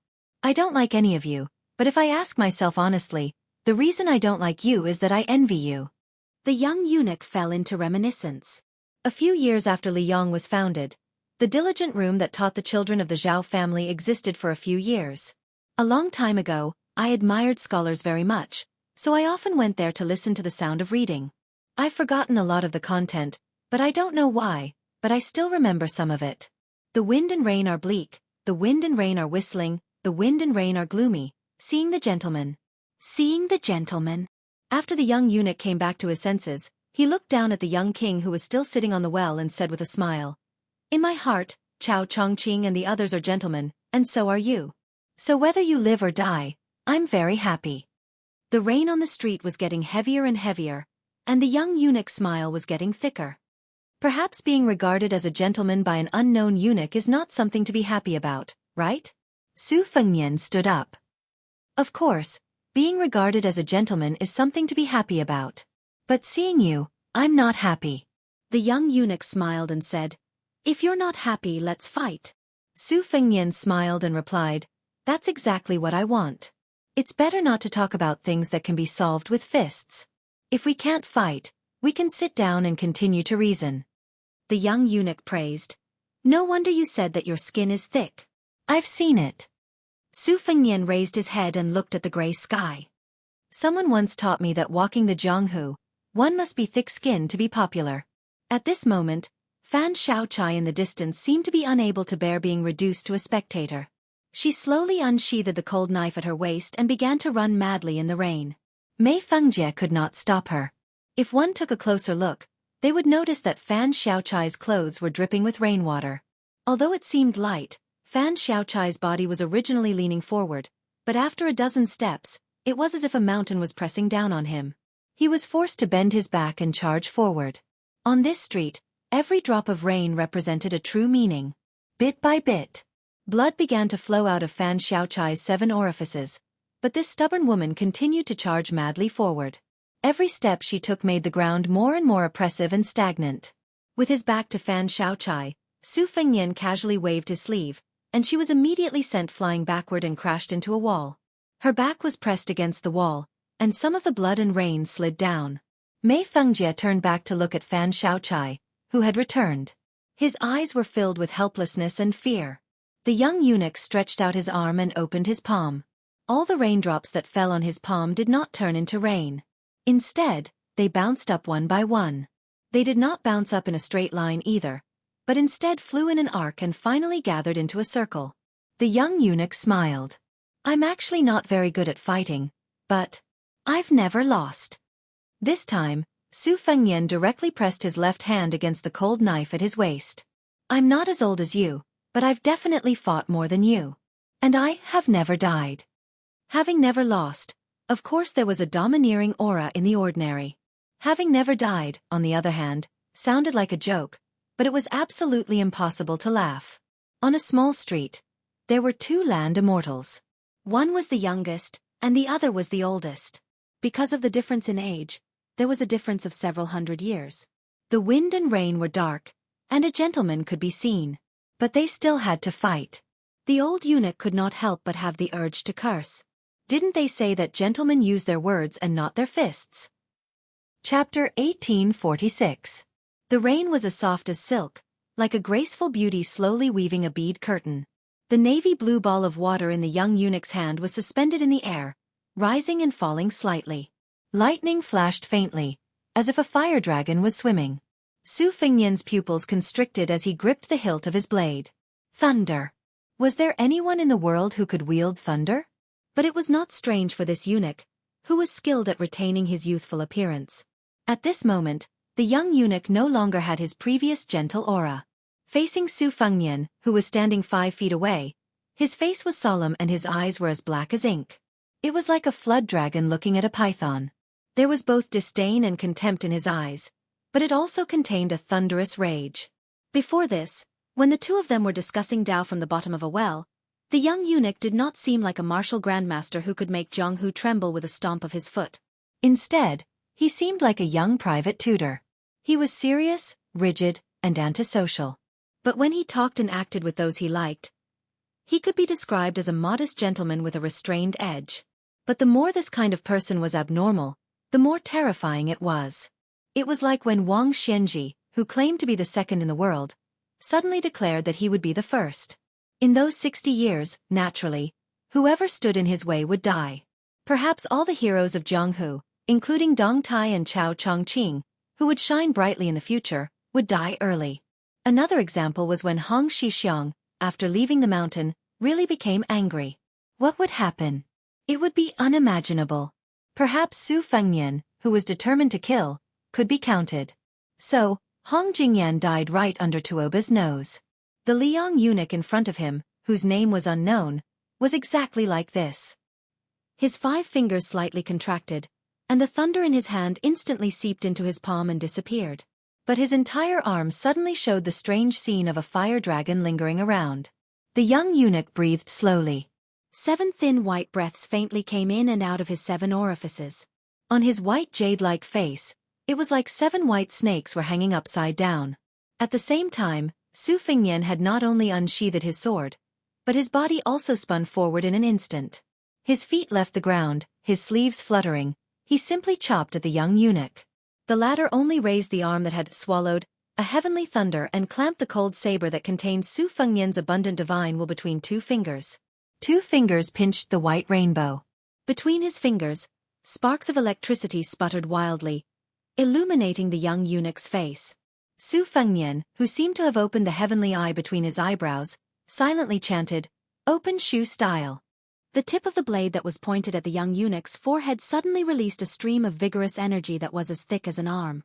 The young eunuch tilted his head. Even though the attack was close, and even though the stellar energy was as powerful as a ballista, he was still able to easily dodge it. Only a few strands of hair that had been cut off by the sharp chi slowly fell into the rain. As the young eunuch tilted his head, his free left hand moved as fast as lightning towards Su Fengnian's chest. He had once heard those learned scholars in the diligent room of the palace say that there were strong winds every year in the southeast that could uproot mountains and shake city towers. Su Fengnian was struck in the chest by a punch. He seemed to be unmoved, but the purple-red date mark between his eyebrows wavered and rippled. It turned out that this punch did not harm the body, but the spirit. The young eunuch who had succeeded in his punch said softly, "Abandon the saber." As these two words left his mouth, he changed his fist into a palm and slammed it against Su Fengnian's chest. Under this palm, Su Fengnian's entire robe trembled violently. The jade pendant hanging from his waist suddenly shattered and turned to dust. Su Fengnian still held the cold saber in his left hand, unmoving. The young eunuch frowned slightly. He wanted to move his arm that had been holding the cold saber with 2 fingers. He took 2 steps forward, and then slapped on Su Fengnian's forehead. Su Fengnian's whole body slid out. His feet plowed a gully of more than 10 feet on the ground of the small street.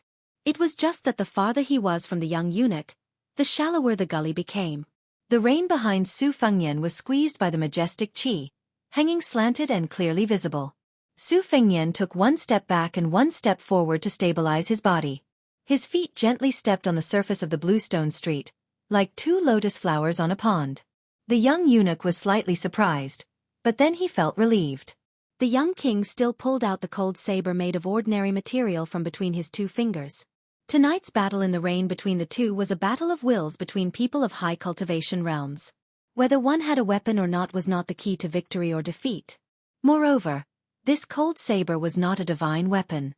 It might even be a burden. But the young king was so persistent in not giving up the saber. It must be because there was a deep-rooted thought in this person's heart that was entrusted to this saber. Perhaps the cold saber in his hand had extraordinary meaning, or perhaps all the Baelyong sabers in his hand were enough to hold. Which one it was very simple.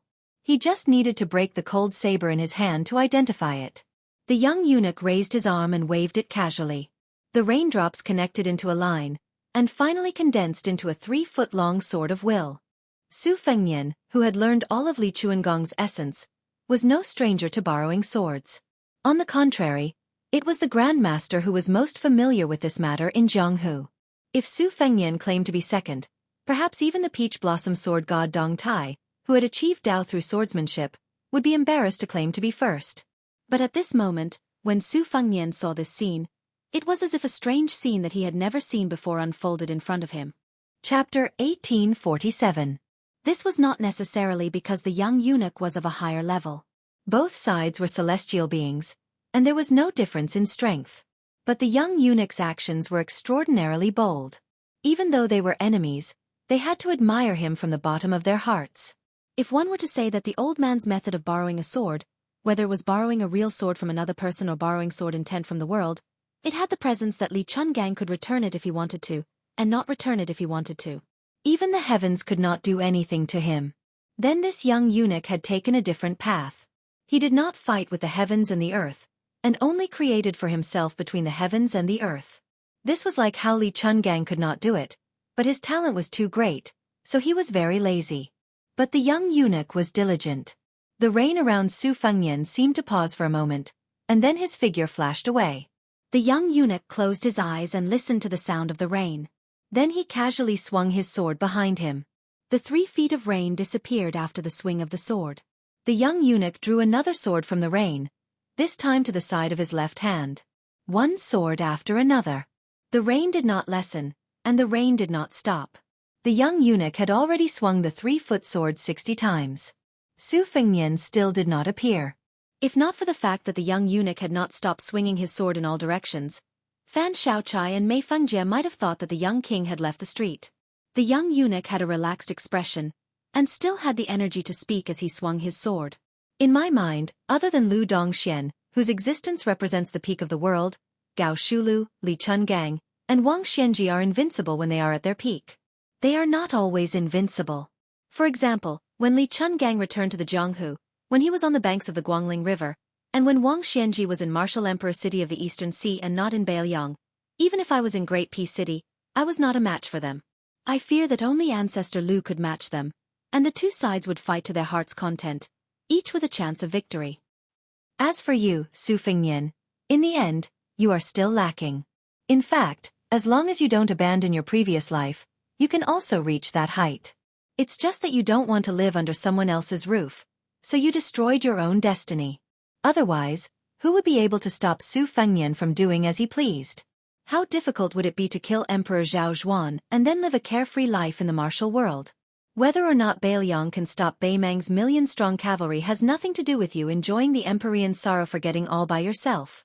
The young king did not appear, nor did he answer. The young eunuch with an imposing aura didn't seem to mind and lightly waved his sleeve. The world fell silent. Just like that, the rain that covered the sky and covered the earth on the side street completely stopped. On the blue stone slabs, the rainwater no longer flowed downwards. Su Fengnian, who had nowhere to hide, was standing under a roof at the end of the street, like a passerby taking shelter from the rain. The young eunuch stretched out his hand, bent his index finger, and gently flicked a drop of rainwater hovering above his head. The phenomenon collapsed. The rain continued to pour down. He looked at the young king in the distance, who had an equally serene expression. The cold blade in his hand had long been fragmented, and he was only relying on his will to condense it. He asked curiously, "You have the mystic understanding realm cultivation base of an earth immortal, plus you have 300,000 iron cavalry in your hands. Why are you so unsatisfied?" Su Fengnian slowly put his blade back into its sheath. Everyone in Mount Qingliang knew that no matter when or where this king appeared in the public sight, almost everyone would hang their cold blade. Many people didn't think deeply about the reason. After the Battle of the Dragon Eye Plain, after the death of Qi Danggua, Su Fengnian only took out his blade when he was sleeping. He didn't want to be empty-handed the next time someone needed him to save them. Perhaps with his current cultivation base, there was no difference whether he had a blade or not. But Su Fengnian still insisted. Under the roof, the young king walked down the steps and finally spoke.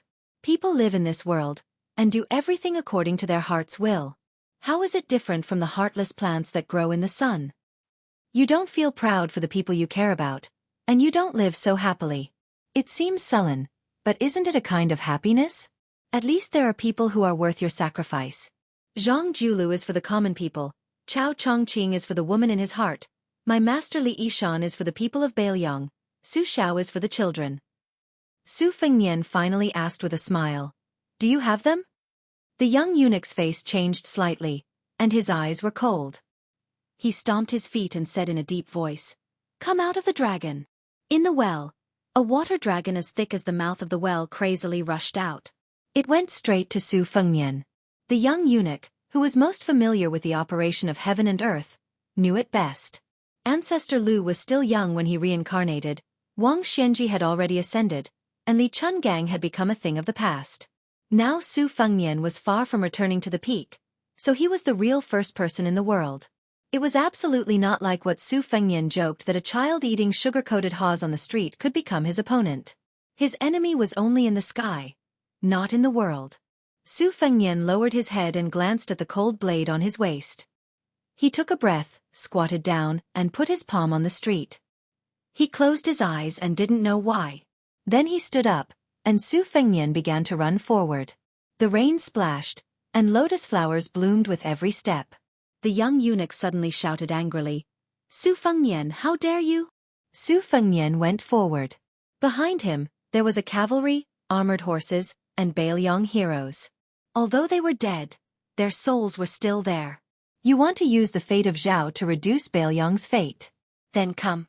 On the battlefield, the souls of Beiliang's fallen heroes were all facing north and south. Chapter 1848. If the young eunuch looked at Su Fengnian before, he was like a flood dragon that walked into the sea and looked down at a giant python that was entrenched in the deep mountains and big lakes. But at this moment, facing the iron horse behind the young lord, This strange eunuch who was the same age as the king showed an expression of facing a formidable enemy for the first time. The great grandmasters of Jianghu were fighting for qi, while the emperors of the human world were fighting for fate. Coincidentally, they met on this street. Although neither of them were monarchs, the young eunuch relied on the fate of the Zhao family of Liang to cultivate the celestial being state. As the eldest son of the Su family of Bailiang, Su Fengnian was closely related to the rise and fall of the Liang dynasty.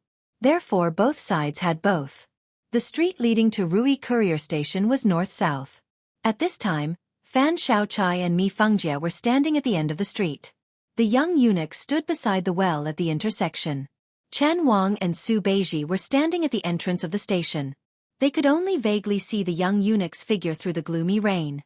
For the time being, they could not find Su Fengnian's trace. They only saw a water dragon as thick as a giant tree gushing out of the well. It leaped high beside the young eunuch and then pounced on him.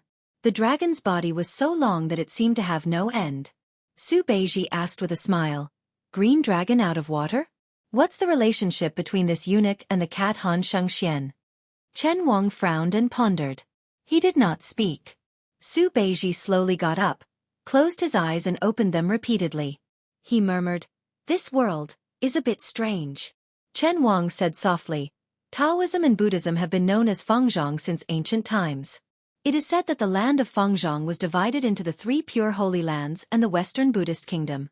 Living in it, each has supreme supernatural power.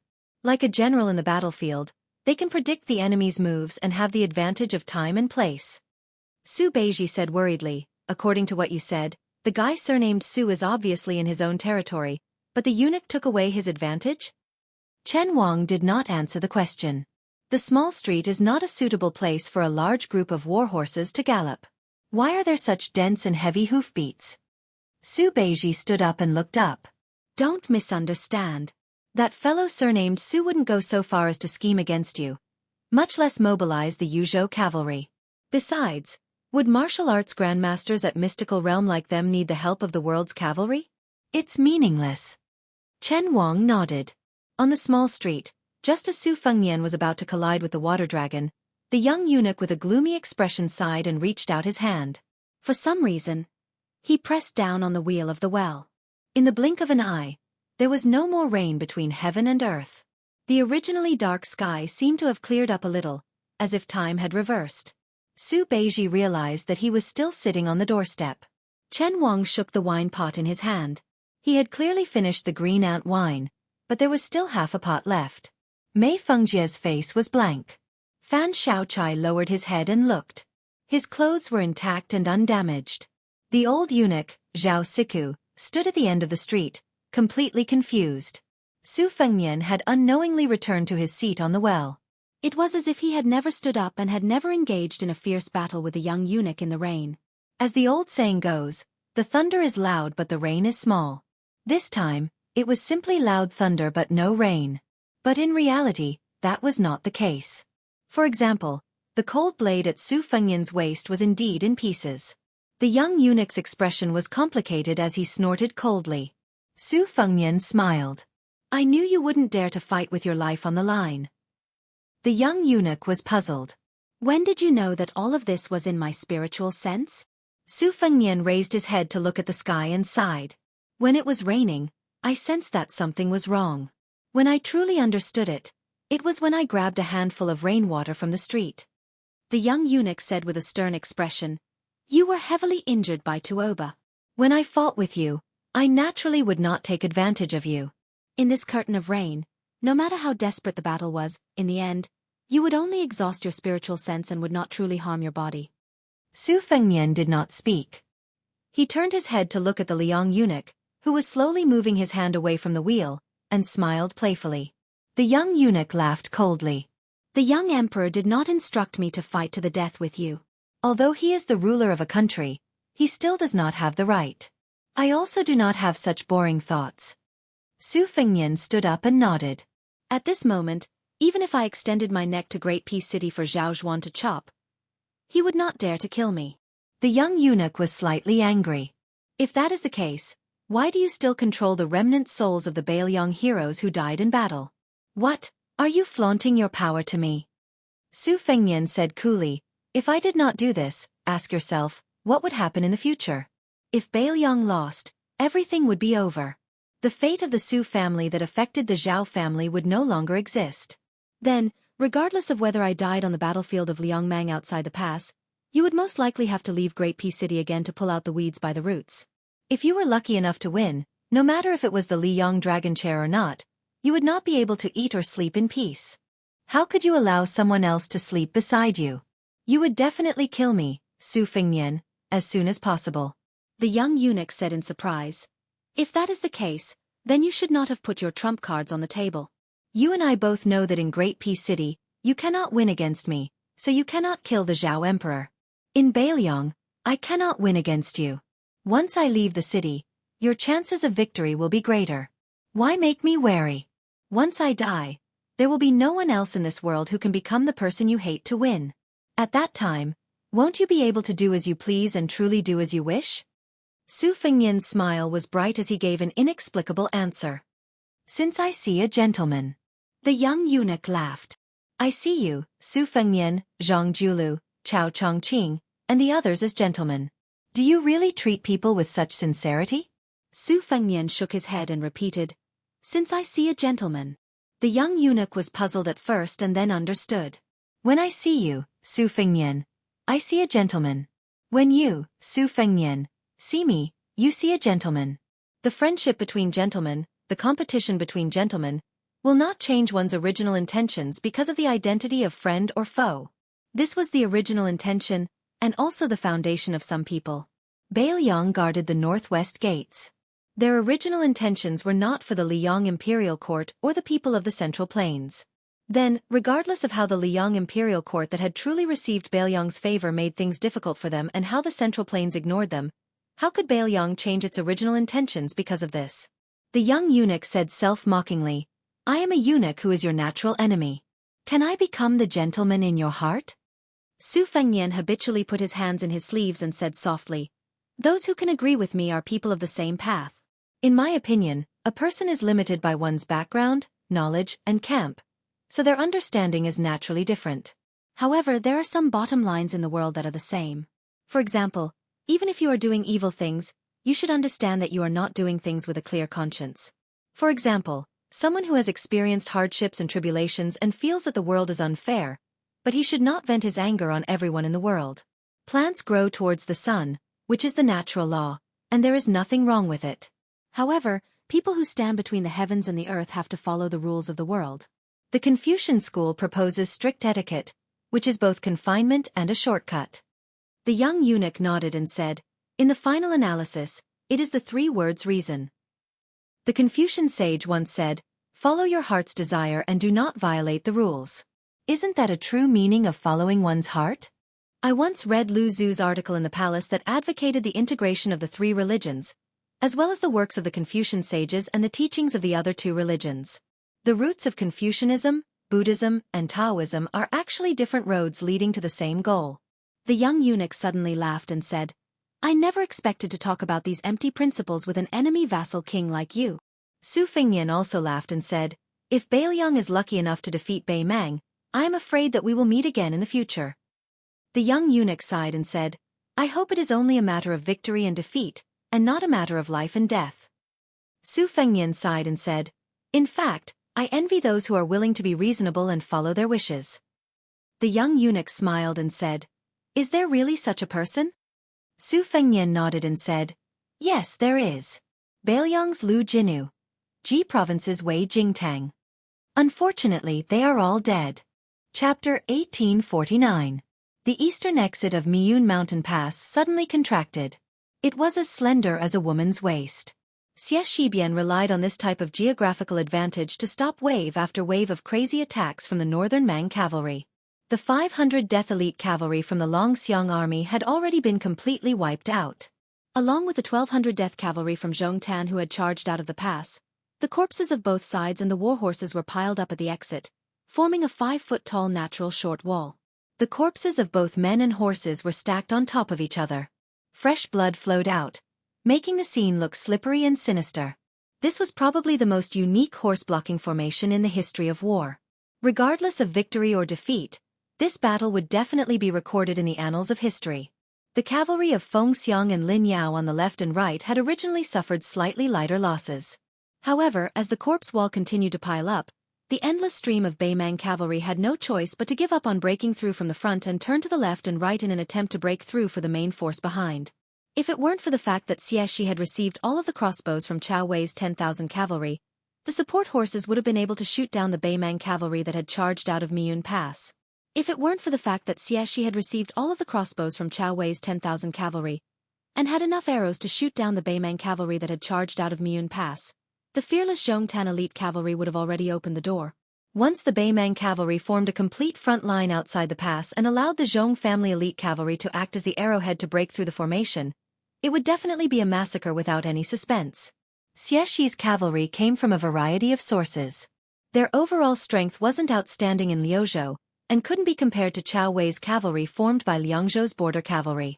In addition, the 500 Longxiang army that could be called experienced soldiers had all died in battle.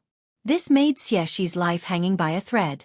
He really couldn't take a single step back. As long as there was a loophole in the defensive formation and the Beimang cavalry took the opportunity, they would definitely be defeated. This had nothing to do with whether or not the youths in Liuzhou and the two towns' cavalry dared to die. On the battlefield, both sides were fighting for a breath of air. Fortunately, Xie Shi's Shibian displayed the extraordinary talent of West Chu's twin jade annulus at such a crucial moment. He was like a craftsman with a unique eye, carefully and conscientiously patching up the holes, deploying the troops time and time again. If it was said that doing a Taoist rite in a snail's shell was a derogatory saying, then Xie Shi's Shibian forcefully turned this saying into a positive one, turning something rotten into something magical. Under Xie Shi's command, these 1,600 youths all abandoned their horses and picked up their spears. Together with the 600 cavalry that were temporarily pulled out to form an independent army, each holding a light crossbow and horse bow, these 1,600 people under Xie Shi's command had already blocked the gaps in the crumbling formation 7 times. Only then did they stop the Beimang cavalry from surging out like a flood. During this period of time, almost every dangerous situation could be said to be a scheming battle between Xie Shi's Shibian and Beimang's General Zhong Tan. The latter purposely hid the true strength of his personal guards many times and mixed them in with the normal Mang cavalry. Then, with a spurt of energy, they were all accurately seen through by Xie Shi's foresight. Xie Shibian's true command of this cavalry army that he still wasn't that familiar with had reached the level of commanding like an arm. This not only required Xie Shibian to be completely confident in all of the details of the entire battlefield, such as the number of light crossbow arrows left on his side, the degree of damage to the soldier's stamina from the cavalry bows and infantry bows, the thickness of the cavalry formation on the 2 wings, and other things. He also needed to be extremely clear about the enemy cavalry situation, and even more so, he needed to carry out a rotation of his own forces without allowing for the slightest mistake. This way, he wouldn't weaken the entire defensive position, while also maintaining the necessary stamina for a protracted battle. Xie Shibian's command could be said to be impeccable. Under this type of situation that was as firm as a boulder, the most obvious price to pay was that the 5 messenger cavalry all had hoarse throats. Even though Xie Shibian didn't personally enter the battlefield, his lips were also dry and cracked, his face pale. However, Xie Shibian's eyes were always clear and bright, sparkling with brilliance. This young general who had entered the northwest border less than half a year ago, already won the respect of all of the Bailiang cavalry under his command. There were some people who were born for the battlefield, destined to leave behind a name that the later generations couldn't forget in the bloody history books. The spring and autumn arms armor Yi Baikue was once one, the white-clothed war Saint Chen Jibao was always one, and Xie Shibian would also be one. In reality, the commander of the Beimang cavalry, Zhong Tan, who had stopped his horse at the foot of the mountain wall at Miyun Pass, had personally witnessed this bloody battle where both sides died extremely quickly. Even though he wanted to personally chop off the head of this young Bailiang commander, he couldn't help but admire this person's ability to use troops. As the pillar of the new generation of the Beimang army supported with all of its resources, and the eldest son of General Zhong Shentong, Zhong Tan was completely different from his uncle, Zhong Liang, who was a martial arts grandmaster. Zhong Tan's ambition wasn't in Jianghu since he was a child. When he was still a teenager, his eyes were always fixed on the Liang-Mang border.